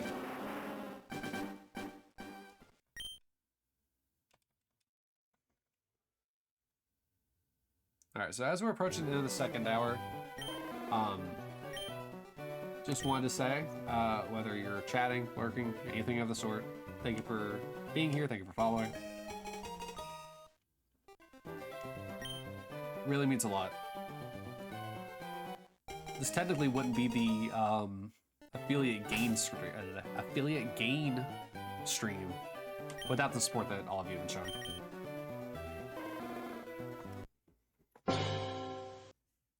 And despite the support that you've been showing, you can still laugh at my misery in this. 2562. My suffering knows no bounds.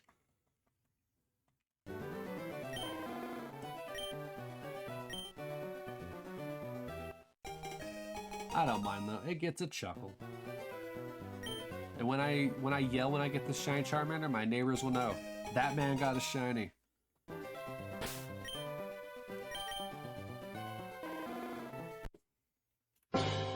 I'm just gonna like go outside my house and like start like, not spray painting, like painting on the outside walls, like the different numbers of the Pokemon, like resets. My house will pretty much be like a living capsule of the number of resets every single Pokemon took.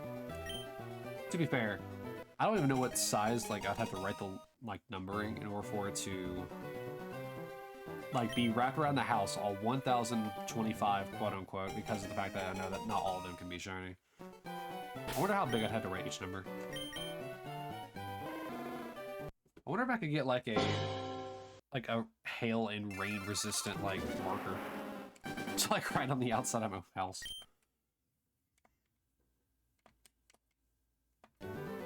That'd be fun. It'd be real goofy.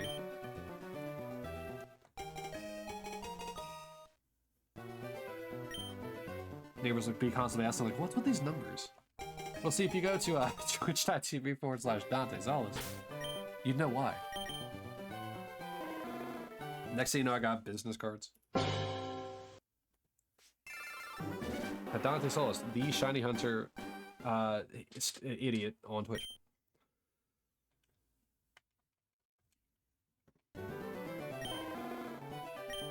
I can't believe that people actually really do hunt these games with like several copies of the game.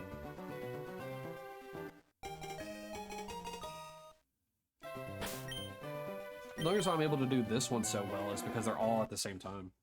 The person I was talking about earlier that was like at phase 151, he, since he was going for a Meryl, he had to fish for it. And so like all these fishing rods are going off at different times, starting battles in different ways, and some are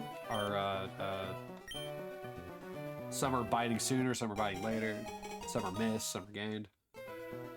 I won't be able to keep my eye on it at all.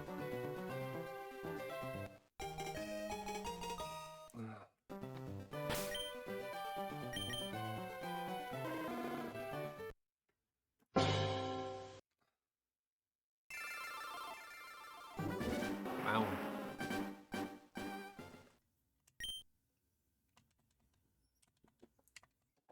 Dadente needs a new pair of shiny Charmander, what are they called? Onesies.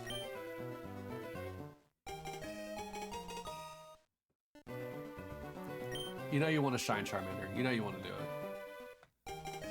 Do it for me. Do it for chat. Do it for Professor Oak, even. What a letdown. What a disgrace. This is why nobody picked you in Fire Red. This is why everybody picks, what, Bulbasaur. You're not even chosen in the speedrun.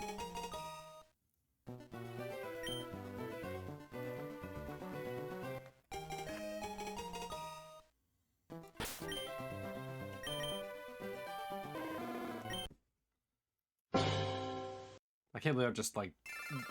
I can't believe I just made fun of, They found, like, Charmander so bad. I don't know why I'm roasting him. I need him.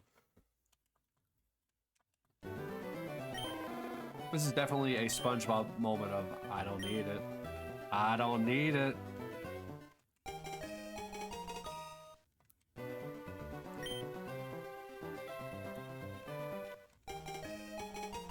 I don't need it. That's it, and there you go. I need it. Shine day. This is still the one that's not, and this is still the easy hunts. Gotta think the only way to get another Charmander is by breeding, or by trading from another game.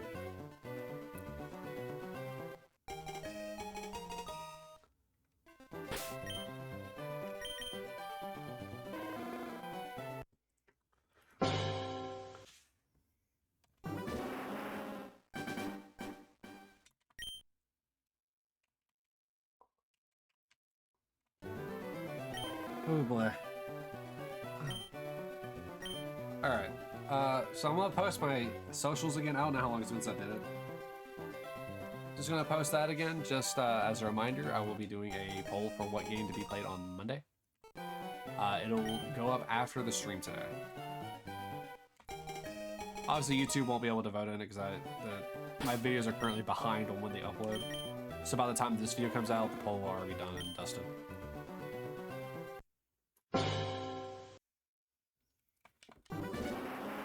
Yeah, if you wanna see one of the 4 games that I'm going to be making the poll in, feel free to vote. They're going to be between Mega Man X, Sunset Riders, both of those are for the SNES, Legend of Dragoon for the PS1, and just going back to this, just shiny hunting here on Fire Red. I'll leave the choice up to you.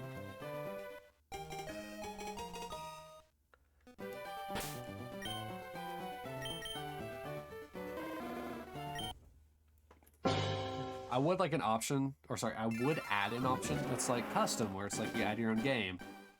But the issue is I don't want it to be like a game like, I don't know. What's a like E.T. Like, yeah, I would like to see E.T. and that'd be like the only voted game.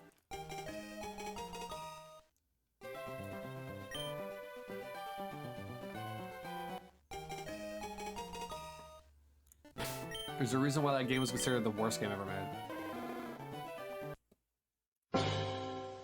And why it's so rare to get a copy nowadays.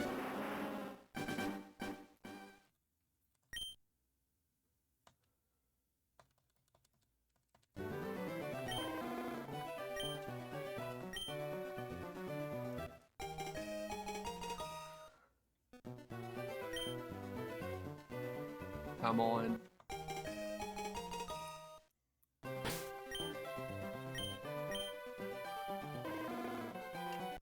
Give it up for reset number 2588. We're all mad down here. You think shiny Pokemon exists? What a masochist are you? Think that different colored Pokemon exist. What kind of fool do you take me for?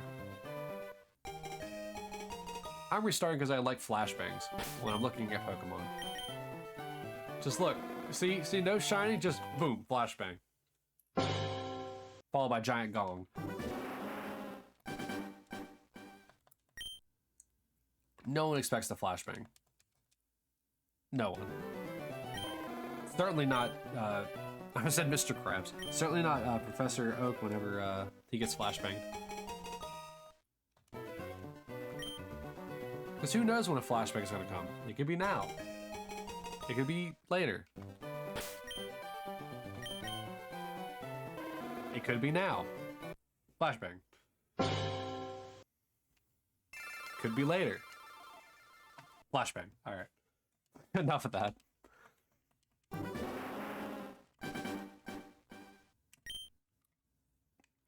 Previously on Quest 2. Previously on Quest 1.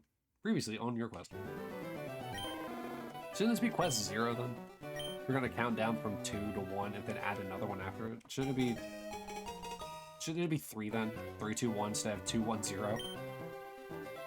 Kinda reminds me whenever you name like images or files the same, it adds that like parenthesis like 1 or 2 or something like that. Is it like that?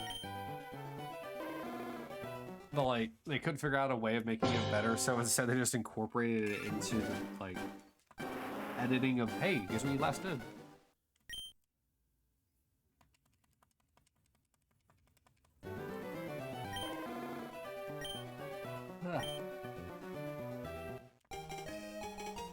It'll be okay. It'll be okay. It'll all work out in the end. I'll get the shiny Charmander. I'll get the shiny Bulbasaur. I'll get the shiny Squirtle. I almost forgot its name. And from there, I will get them again. The main thing about the egg hatchings that I haven't really decided if I'm going to do them in this game is it all depends on how fast they are. How fast it is to get eggs. Because I can deal with walking back and forth and talking. I mean, hell, I'm flashbanging and then restarting the game for how many hours now at this point? Probably 23, 24.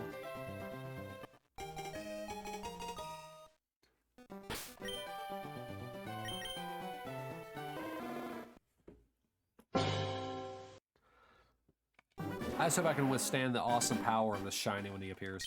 Because he's going to be golden. Like the one that's at the third one from the bottom left. It's going to be golden, iridescent, like the sun. He's gone through the trials of Osiris. Cringe, I know. But he's gone through the trials of Osiris. Flawless. He's radiant.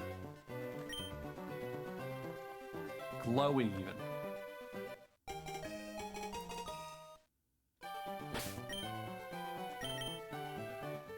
My sweet talking did not work.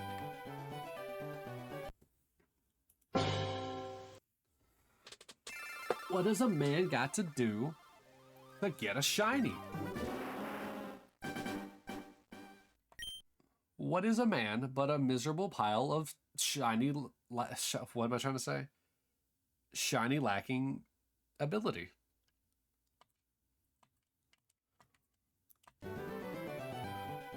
Alright, because it is 2600, we're gonna do another raffle for 10 big ones. 10K.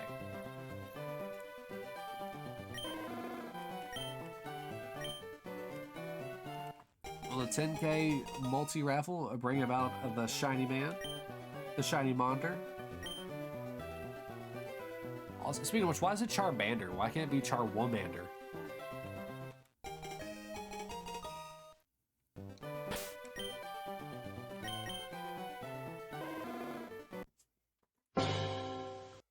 It's like Homelander. Why can't we have Home Waterer?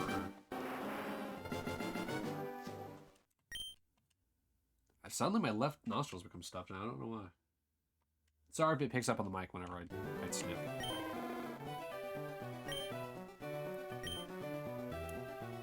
Raffle ended in 15 seconds. Once again, Doge coming in at the 10. I am having a stroke. Oh my god, call the Bondulance.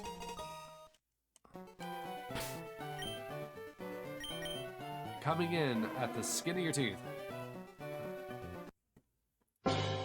Pretty sure that's the saying. No, skin of your chin. What about, no. What's the saying? Whatever.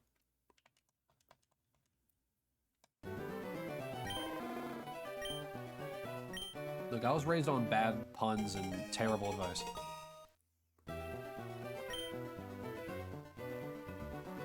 I don't remember accurate sayings. Also, at this point, Doge, I'm pretty sure he took the lead in the leaderboards.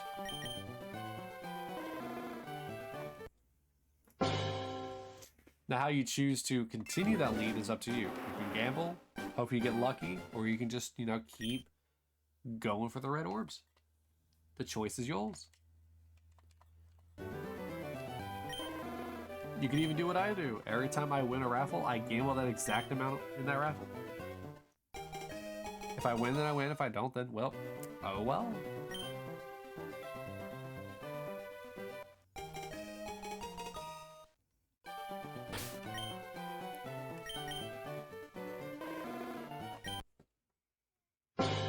Today may not be my day, but today could be your days with a very spicy gamble all.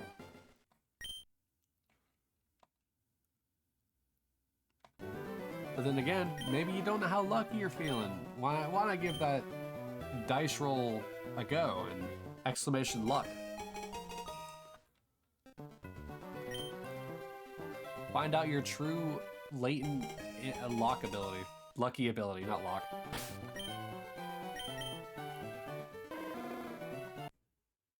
As you can see, mine is trash.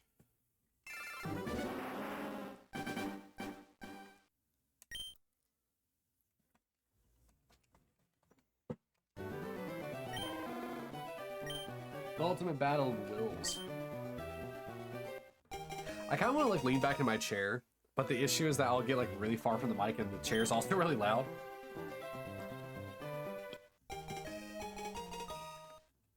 However, I know how I can remedy this. Hold on, let me move things around. I know how I can remedy this. You'll still hear the loud chair, like loud ass chair. But how I can remedy it is by talking even louder and be like really far away. The issue is I can't very easily increment the count.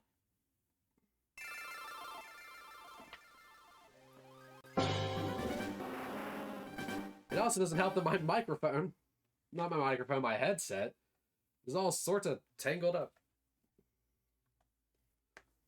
Yeah, let's chillax a little bit with some leaning back. Some lean back. I need to scoot my chair up. Ah! Yeah, some lean back. Now I'm like really far away from the microphone. I'm practically almost yelling. If my neighbor could hear me now, they probably can. Now, I know some of you are asking, why not just turn the microphone up? That's not the point. The point is I could be yelling from really far away and not know how it sounds.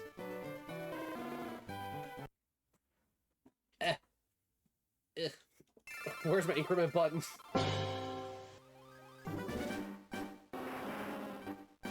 I will say, it is a lot more relaxing to be leaning back while doing these. Actually, I know what I can do. Haha. If I lift up the armrest of my chair, I can increment easier.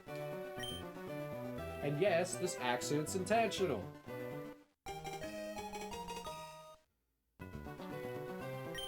No, I didn't do it by mistake. But yes, you can make fun of this terrible accident.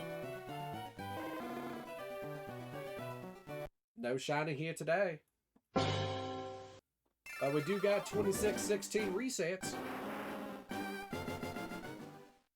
I don't know why I'm suddenly doing this accent all of a sudden.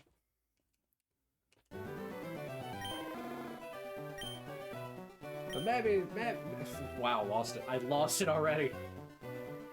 But maybe. I still can't do it. I actually did lose it. But maybe change it. I can't even say maybe. A change of pace is all we need for the China for the Shiny Charmander to shine. Still didn't shine. I need to get like the actual like intro to Shine, like to be the noise instead of the gong, because it'd be very befitting to just hear the ba da da da da da da da da da, and just it not shine. It'd just be very befitting.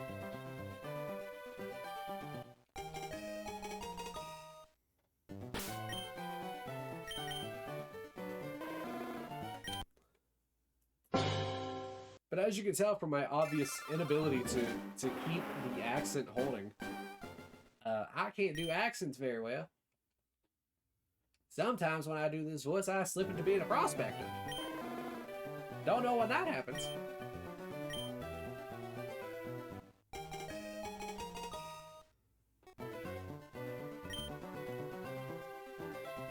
Just to reiterate, I am indeed yelling. Well, not yelling, but I am talking very loudly.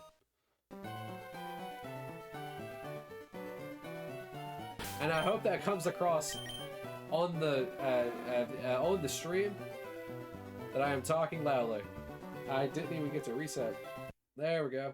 But damn if I am not incredibly comfortable right now. Sitting in a chair for like 3 or 4 hours just trying to like reset and gauge Charmanders, it does wonders on your ability to have a back. If you too don't want to have a back and feel like you're 40 years old at the age of 12, then you too sit in a chair with no lumbar support and very bad padding. Then you too could be like your granddad at the age of 19.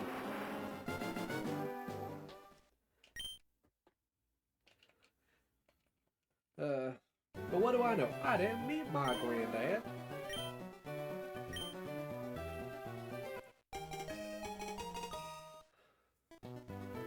That was primarily to do with the fact that I lived 3 states away from him. And I ain't driving down that far. They weren't driving me down that far. He wasn't driving that far up. God, I hope I can be heard easy. Yelling into the void for anybody who listens. Just calling that back from like an hour and a half ago. If you're still here listening to me ramble on about random shenanigans from like, I don't know, like a good 3 feet away from the microphone, thank you for staying. And also, hi. What's your favorite hot dog condiment? I don't know what I'm saying at this point. I may actually be going insane. That's why I'm hosting a poll for Monday and not Saturday. Because Saturday is dedicated to this. Now Dante, if Saturday is dedicated to Pokemon, why don't you play another game on Friday? Mainly because I wanted my my affiliate acquirement to be from a Pokemon stream. And this was like an entire like years long like, well not entirely, but like practically a years long like endeavor to set up fully. So I thought it only be befitting to have my affiliate gaming stream be tied to Pokemon. I actually thought about not streaming today because of the fact that like I was going to be getting my plasma taken. I didn't know how long I'd be there. But I'm glad that I got to do it. It's always fun to stream. Bring some entertainment to those who are here. Bring some laugh to those who are laughing at my inability to get a shiny at 26:30 resets.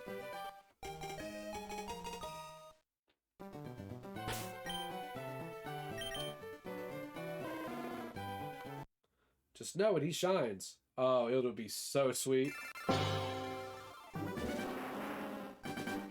The Valkyries from Valhalla will come down to greet me as I ascend to Valhalla for finally getting a shiny Charmander. I will die on the spot, full of bliss and glee.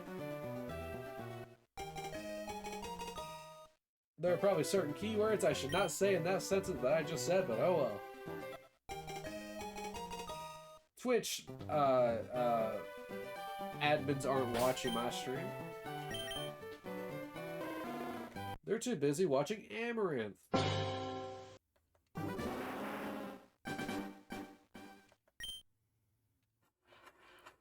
Once again, if you want bad takes and terrible everything else, you come to the right place. Alright, hold on a sec. I got a message from Kat. Girlfriend text.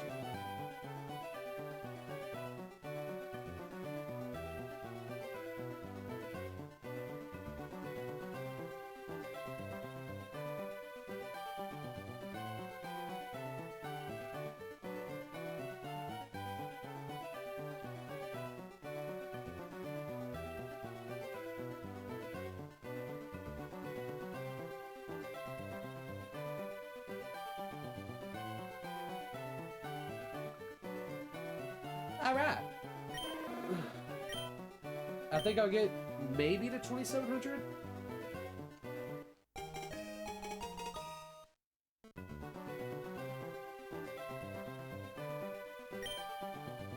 Oh, no, please, no more nicknames. Every time I do a nickname in this, points me.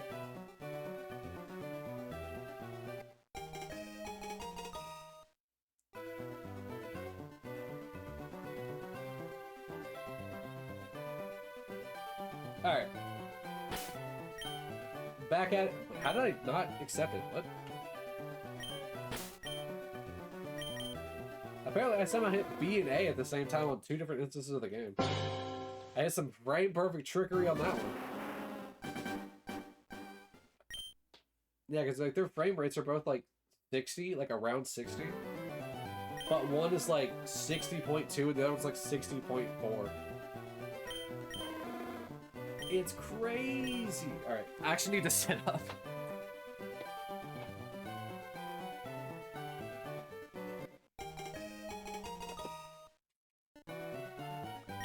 Alright. I'm done yelling into the microphone. Whole lot of good that really did me.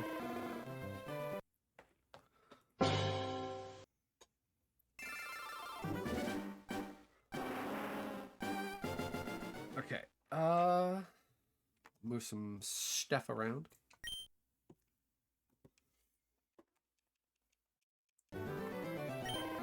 The craziest thing about this entire challenge is the fact that, like, there's probably going to be multiple hunts that are exactly like this. Days of nothing. And it's also kind of hard to hunt 2 Pokemon at the same time. Because unlike Scarlet and Violet, where you can, like, egg hunt and wild hunt at the same time, you can't do that in this. I mean, I could egg hunt and wild hunt, but it would take so long because every 4 or 5 eggs that hatch, I'd have to run back to the, I'm gonna set the postmaster, back to the Pokemon Center, collect 5 eggs, after depositing the first 5 Pokemon that hatched, then go back outside to continue the normal random hunt. At least in Scarlet and Violet, you can access your box wherever you are.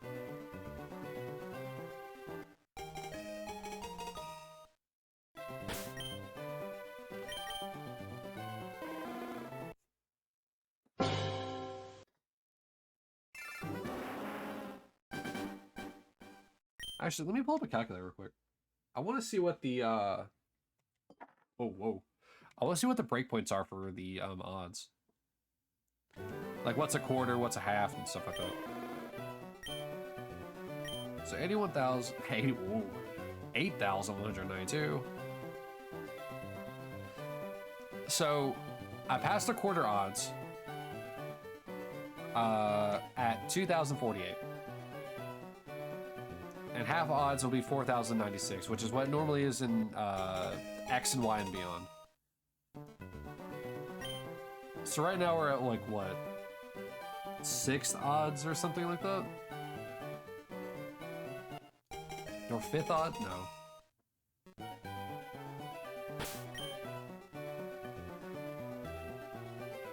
I don't even know how I would even do this. I'm bad at trying to figure out like percentages and fractions and stuff like that.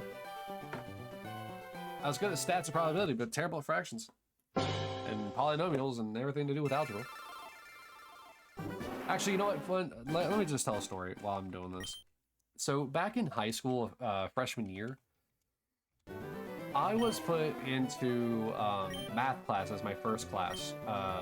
However, most of you are probably familiar with block schedule, whether it be AB blocks or just normal blocks or anything like that, like semester blocks. Where, you know, you have like, what, you have one class for like an hour and a half and stuff like that. Well, where I grew up for my first year of high school, they had a period schedule where essentially you had, I believe it was 7 classes all in one day. So you had 7 classes every single day for, I think, like 30 events to 45 minutes. I can't remember exactly the about time. So yeah, you'd have these every single day. Which means that if you had homework from one class, you better turn it in that literally tomorrow. At least with block schedules, you could at least, you know, have a day to do the homework, which is probably why the homework blocks and with block scheduling are like usually bigger. But that's beside the point. In my freshman year, I was put into a math class for my first class for both the first and second semesters, because for some reason they were semester classes. I don't know why. So for the first half of the year, I was put in, I believe it was Algebra 1. And then for the second half, I was put into, why am I blanking on the name? Not geography. Geometry. And because I'm an idiot teenager at the time, I never got good sleep. I'd always stay out playing games to, you know, like break of dawn, or even sometimes just playing games all night and then going to school the next day. I'd either sleep on the bus or I'd sleep in the first class, which, as I mentioned before, is that math class, the Algebra 1 and Geometry. Well, I'm guessing that I absorbed something in Algebra 1, but I didn't retain it. Because whenever it went to, like, displaying what classes passed and failed, stuff like that, the teacher passed me in Algebra 1. And it's kind of crazy, because I generally don't remember anything about Algebra 1. I remember more about Algebra 2 than I do about Algebra 1. So he passed me in Algebra 1 for the first half of the year. The second half of the year, when we switched to Geometry, I'm still sleeping in the class. Either I slept more or I just did less for some reason with Geometry, and he ended up failing me for it. So later on, I eventually had to take Geometry again, and obviously, as I mentioned, I also took Algebra 2. When I went into Algebra 2, when I tell you I was the most confused person in there, this was my sophomore year and I was in a different school. No, it was my junior year and I was a different school. When I took Algebra 2. I was so confused. No idea what's going on. They were introducing things like FOIL, like for like parentheses and stuff like that, and all these different like how you take away things in order to equal X and all that jazz. No idea what was going on. Zero idea. So we'll jump back to Geometry. Failed that in freshman year.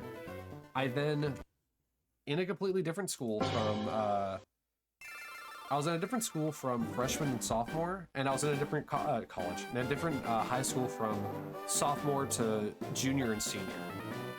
So my sophomore year, where I decided instead of taking Spanish or French, I also take Latin. I know I'm jumping all over the place. I decided to take Latin for some reason in sophomore year and stuck with that for the rest of high school. But I had to take Geometry again in sophomore year in a completely unrelated high school. At this point, I wasn't staying up all night playing games again. I mean, I would every so often, but it wouldn't be that bad. So, this is the last class of the day.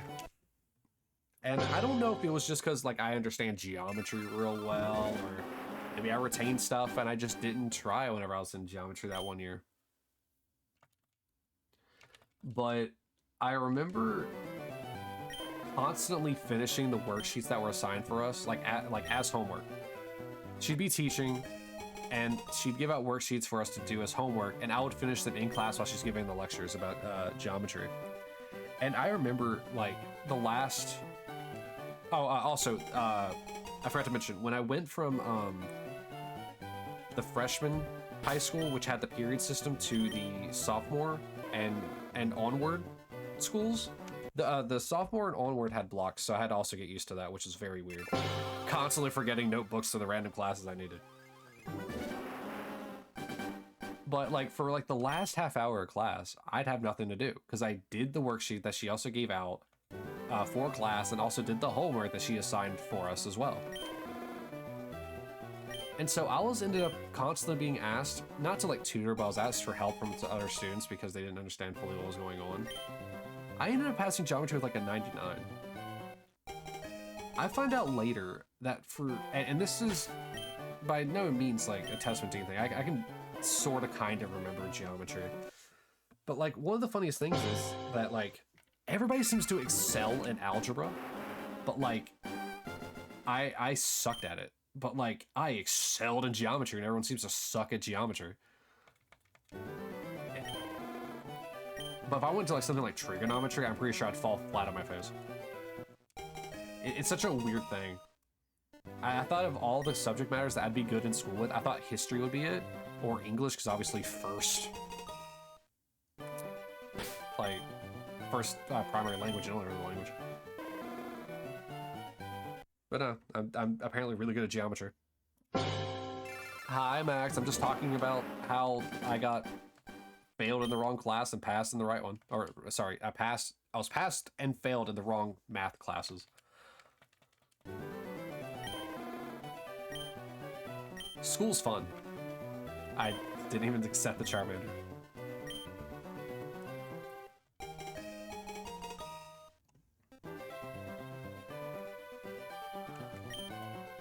So did you finally finish downloading Borderlands 3, or did you just stop it altogether and decide to come back?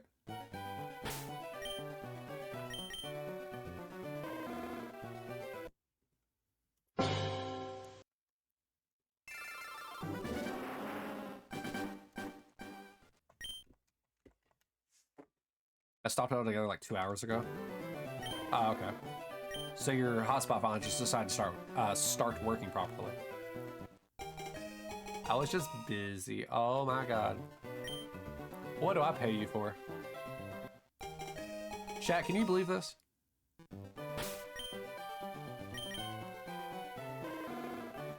My mod said she was busy.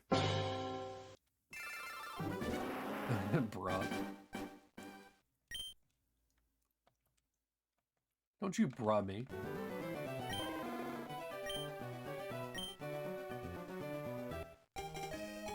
He was cleaning. Didn't you just like finish like rearranging, cleaning your room like on like Monday or Sunday? And dying actually? That one that we can all relate. But now's not the time for dying. Now's the time for shining. Come on, Charmander. I didn't rearrange it, but I did clean it. I'll be honest, Max, do you like just rearranging your room? Because I feel like every week you send me a photo of you having a rearranged room. It always looks nice, don't get me wrong, it always looks nice. But like, do you just like rearranging your room? But I had to do laundry, now it's a mess. I don't want to get into laundry and big messes. We have 3 laundry baskets full of clothing that we just refuse to fold and put away.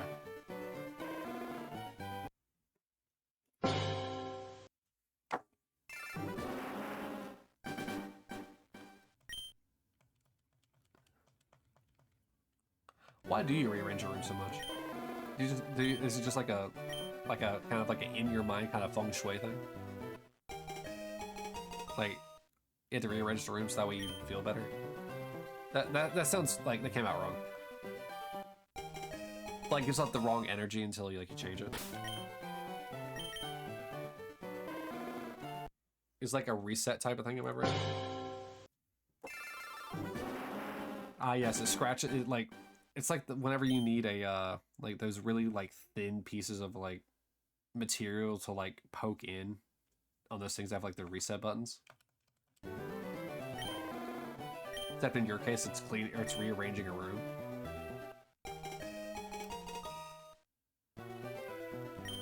It's like when you get the urge to chop off your hair, to be honest. I haven't had that urge before. Kat has. She's had it several times. She's cut her own bangs like 4 times. And it's really funny every time she does it. Because each time she gets better, but worse at it. And it's the cutest and funniest thing. Because each time she cuts it, she tries to cut her bangs in a different way. And I don't mean like, you know, like, she like, I don't know how to frame it. by different way, I meant like the bangs are like in a different shape. I'm getting a box spring, and my stepdad might at least give me the Wi-Fi for my laptop, so that's an improvement. It is. It is. Having support in your bed via a box spring, oh, it's so good. Having support from your bed just being good, oh, so good though. So much better. Yeah, just having your bed on the floor, that's rough. But to be fair, anytime that I ever went on like trips to see my dad whenever he still worked for the electric company, we'd stay in hotels with him for like a couple of days. I don't know what wild hair crawled up my ass, but for some reason I never wanted to like sleep in the same bed as my little sister, because of course siblings don't want to sleep together in the same bed most of the time. Some siblings are actually close, but like sorry, close when they're young. So like, I don't know what crawled up my ass, but like, instead of doing that, I would openly choose to sleep in the floor. I would just like ask for the comforter to the bed and just sleep on the floor with a pillow. Yeah, because I think he just doesn't want to give me a bed frame, a box frame. I mean, a box frame really isn't that bad. Honestly, having a bed frame is probably worse because of the fact you probably keep hitting your toe on it. Yeah, I would openly choose to sleep on the floor. I would like put half of it on the ground itself and then wrap myself in the other half. I would kind of like make myself like, not necessarily like into like a comforter burrito, but I would sort of kind of like use it like a sleeping bag of sorts, just without the zipper. Fair, but the aesthetic, yeah, I get that. Some bed frames are really cool. Kaga's got a really cool bed frame, but it's really impractical. I just want something that lifts me off the motherfucking floor. No, I get that. Also, that's probably the only time I'm gonna say that this stream. Because I'm not afraid. I'm not afraid. I'm not afraid. I'm not afraid of no stinking non-shiny Charmander. Also, if you're in a place that doesn't support cussing, I apologize for saying that just so adamantly. It kind of slipped through.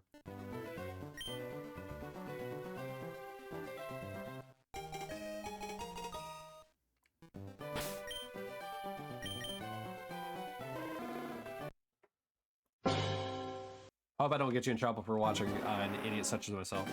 But I did tell you I was stupid.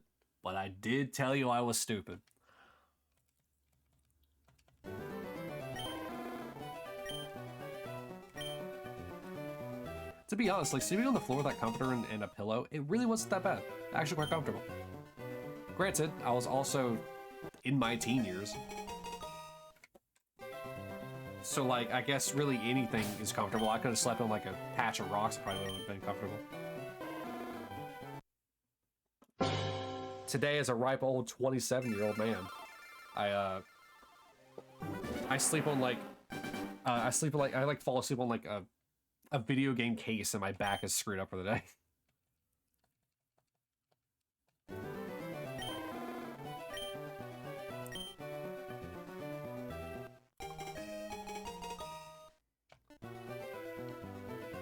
Sorry, I was asking stepdad to talk about getting a box spring tonight. Tonight? Better be going to Ollie's or like, what's a home furnishing place? Or like a home furnishing place to get a box spring. Don't go to a mattress store. They'll charge you like $800 for a box spring.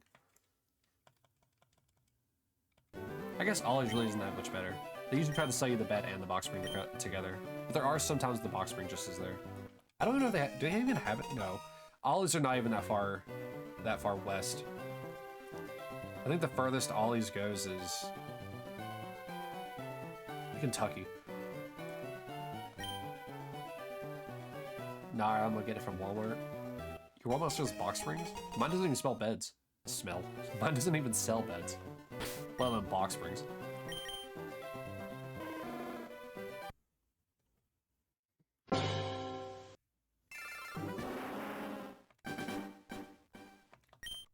I know it's Walmart. I know it's Walmart. I said my Walmart doesn't sell them.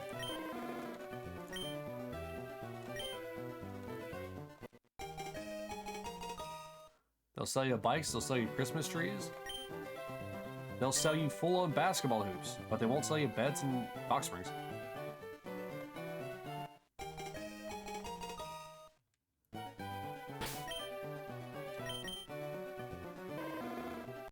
I mean, yeah, essentially Walmart is almost like a franchisee, like Subway, for example, but it still has more it's still there's still more of a, it's still in the same line, but you can still have regional sold items like beds and box springs.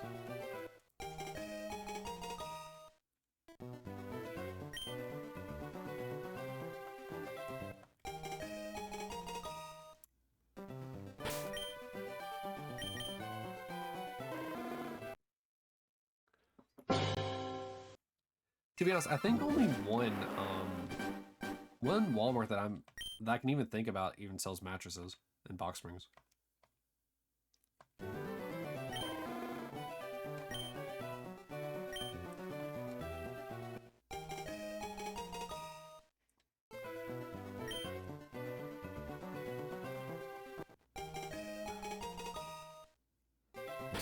No. Sorry, now that I'm thinking about it, I guess both the Walmarts do sell beds, but one's not like your traditional bed. So one of the Walmarts is like one of those like big boy ones, like a super Walmart or whatever they're called. And the other is kind of like a smaller one. I know that the super Walmart will sell mattresses. It does not sell box springs. And then the smaller one doesn't smell. I keep saying smell. Doesn't sell like mattresses in the normal way, like how they're like already rolled out and just encased in plastic and stuff like that. Yeah, they're like the ones that are like rolled up in a box. It's really weird. That's right. No spring mattresses from Walmart. 2,700.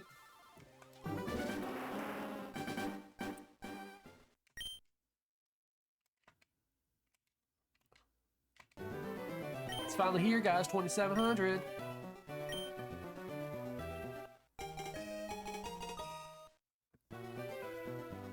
Oh, I got to it with plenty of time to spare, too. Which means if I can get to the 30, that means I'll have my 330 average. Yay! I don't know why I'm obsessed with that, but yay! Oh, whoops.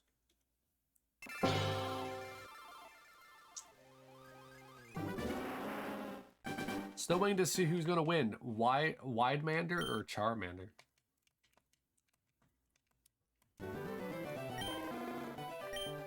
If anyone convince anyone to do anything, Max, it's you. As my mod, you have the power.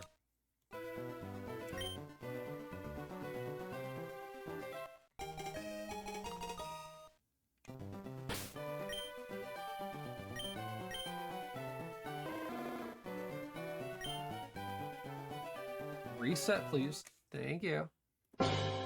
Actually, let me reset this game. Is it this one? Yeah, it's this one.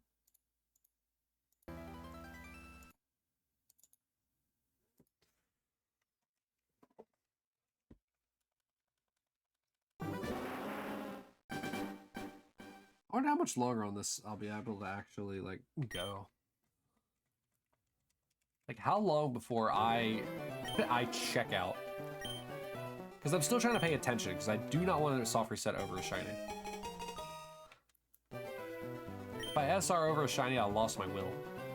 Because this is the first Pokemon. Once again, sets the mood! It sets the mood, guys.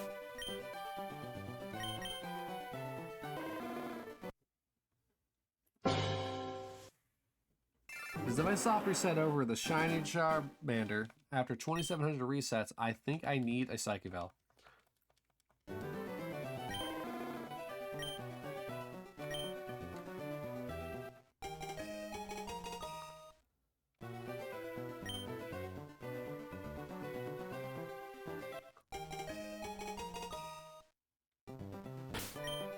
Come on.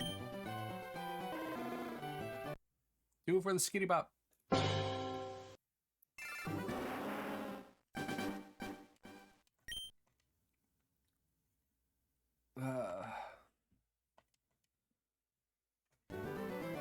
I am starting to become more and more parched. And I will hydrate in a moment. Since you guys can't yell at me to drinky the sippy sip.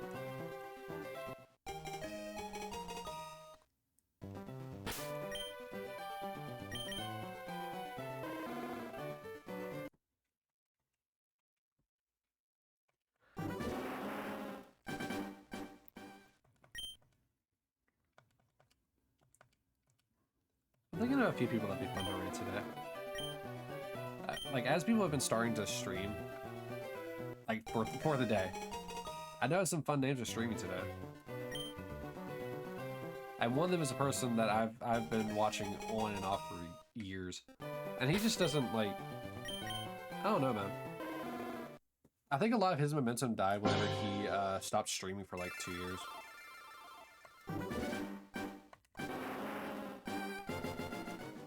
I think it'd be fun to rate him.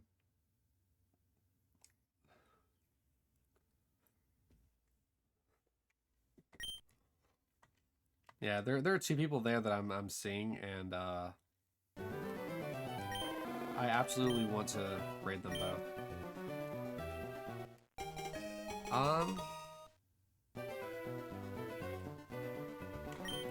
It does feel it actually is kind of weird though, because like both of them are streaming during the day. And I never see them both stream in the day. One of them I see stream like as soon as I'm getting off of work. It's just a reminder, I work night shift and I get off at 8 in the morning. So like as soon as I'm getting off, he is starting. But I also know he's in England.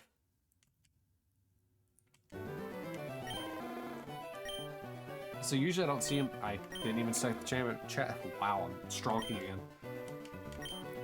So I don't usually see him streaming like at this current time. So I do want to kind of rate him, but at the same time, there's someone else I kind of want to support as well. Both of them were playing good games. I was playing Dark Souls 2, they was playing Final Fantasy VII Rebirth.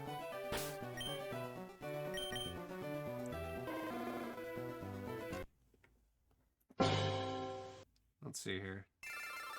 How long has he been going? Yeah, he's been going for 5 hours. Holy hell. Yeah, he just started.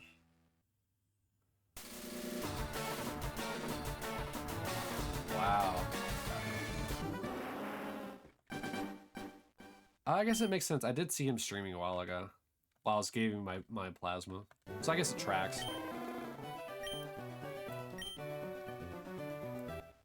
I guess I just didn't think much about it. So I also don't see him streaming during the day. But it's also probably because Final Fantasy VII Rebirth came out yesterday. Yeah, I'm pretty sure you just wanted to get like a jump on it while it was still fresh in everyone's minds. Oh, decisions.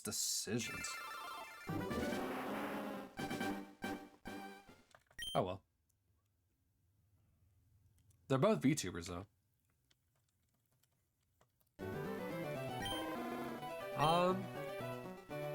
You know what? I think I'm gonna stream the one doing Rebirth. Just because I think it's kind of funny that we both have a similar part in our names. And he seems like a pretty cool dude. I've been watching him co-stream with with one of my friends. He does generally seem like a pretty cool guy.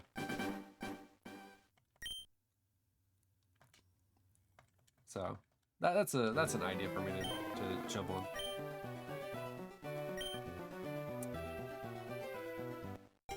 If anyone's curious about the 2 people, the 2 of them I was thinking about rating, one is named Dan Lord 07. Pretty cool guy. He's been streaming off and on, well, more on now. And doing kind of just like fun games. For a while he was doing Breath of the Wild and Tears of the Kingdom. Obviously now he's doing Dark Souls 2. Very notorious game in the Dark Souls community because of adaptability. And the other person that we will be rating is named Soul Marquis. As in like the title Marquis. So it's more like Marquise.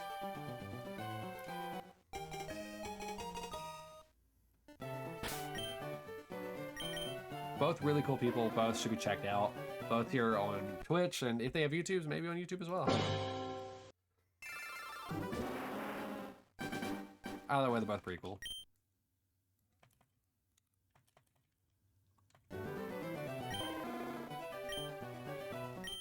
Granted, they're not like Pokemon shiny hunters, at least not as far as I can tell. But here at Dadente Incorporated, we are equal. I cannot speak. We're equal opportunity raiders. If you know someone cool, hey, it doesn't hurt to ever shout them out.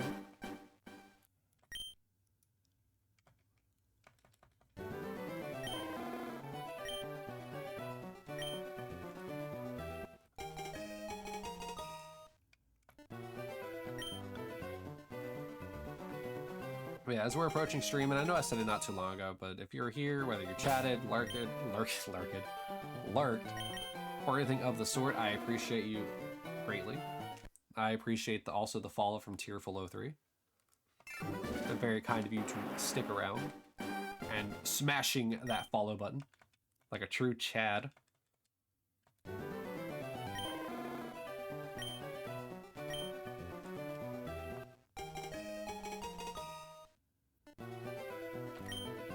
And to anyone who's watching this on YouTube, hi. Welcome to day 7, or welcome to the end of day 7. Hope you had fun listening to me ramble about math and Yu-Gi-Oh! And trading card games.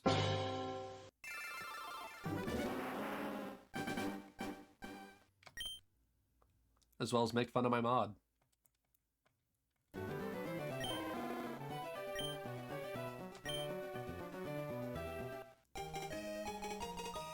Yeah, if you ever have the time from YouTube, I mean, hey, come give the channel a follow over here on Twitch as well. Every little bit helps. Even stop in and say hi.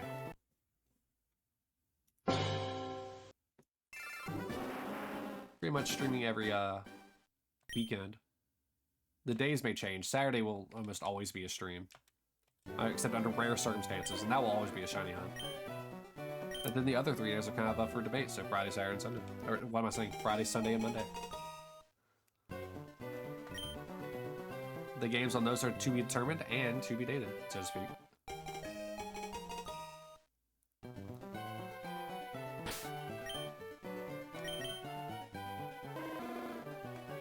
Okay. I don't think I'll be able to get to 2750. But I can try. I have what, 5 minutes? I have what, 10 minutes? Yeah, 10 minutes, alright.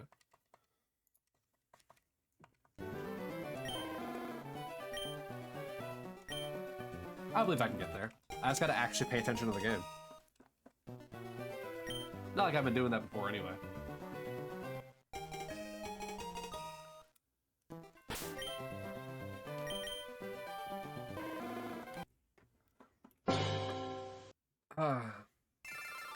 It's such a long journey, man.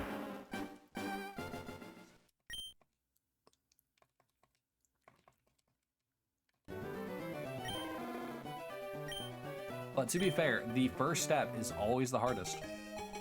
And in this case, the first step is 2,732 at the least steps. That's how big the step is. It's a really, really tall step.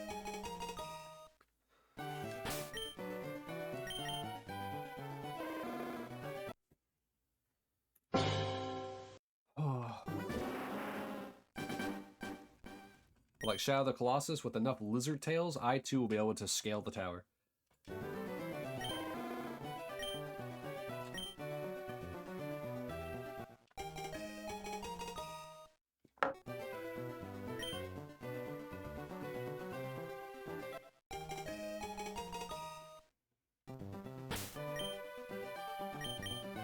Alright. Getting closer to the end. Will the tides bring good fortune as the day closes out? I just realized I said that in the cadence of like the Pokemon Stadium announcer. What was it? Oh, was it? Will this change? No. Oh, why can't I didn't even check. I'm trying to remember some of the lines from Pokemon Stadium. Will this move change the flow of battle? Like, I can't remember exactly what he says. Ooh, a decent hit.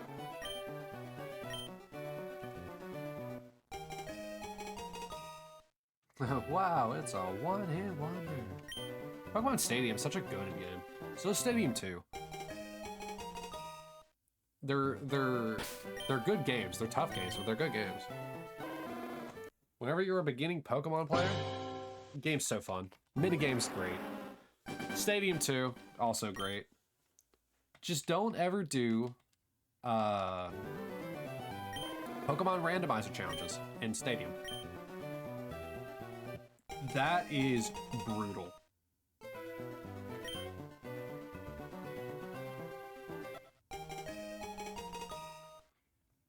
If you can do one of those, like, and get through like the Elite Four, or sorry, not the Elite Four, the well, yeah, the Elite Four, but pretty much the entirety of the I cannot remember the technical quote unquote story mode. With relative ease, you're really good. And then you got the cups. Some of those cups are downright despicable. Especially with the fact that, like, even though you finish them, you still technically get one more battle, and that one battle after all the cups and after the victory road lap. Oh man, that one battle is brutal. They let you throw in 6 Pokemon against one Pokemon. It's insane. I gotta say though, it was actually really cool that they allowed a unique Pokemon from Pokemon Stadium with the Surfing Pikachu. I think that's probably one of the coolest gimmicks that they allowed.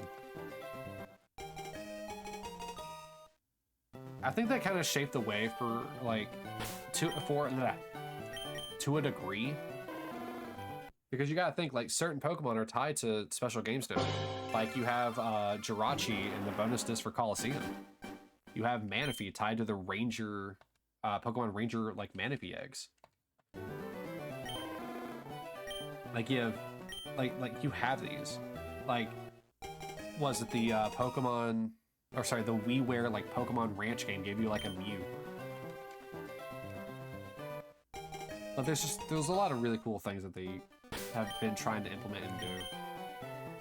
Really, I think Pokemon Home is a pretty cool thing, like, where you're able to get, like, unique Pokemon that they kind of just distribute to people who, like, fulfill certain, like, things. It's just a really cool thing.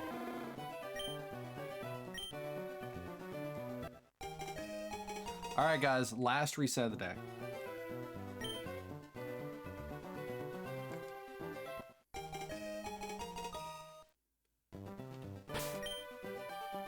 Alright, will this be it? It will not. Alright.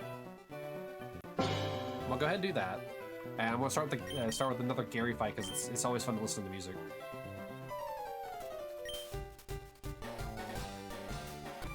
Yeah, so today will also be the first day where I kind of change things up a little bit and make it so that way I, end the recording sooner and do all the shenanigans for the end of stream. Wow, Gary's music's kind of loud, isn't it? Anyway, so for YouTube, thank you for watching if you made it this far. If you have any suggestions for, like, what it is that I can, like, add to the Living Shiny Dex, or really anything to do with the stream, feel free to put it in the comments down below. But with that, I'll see you guys later, YouTube.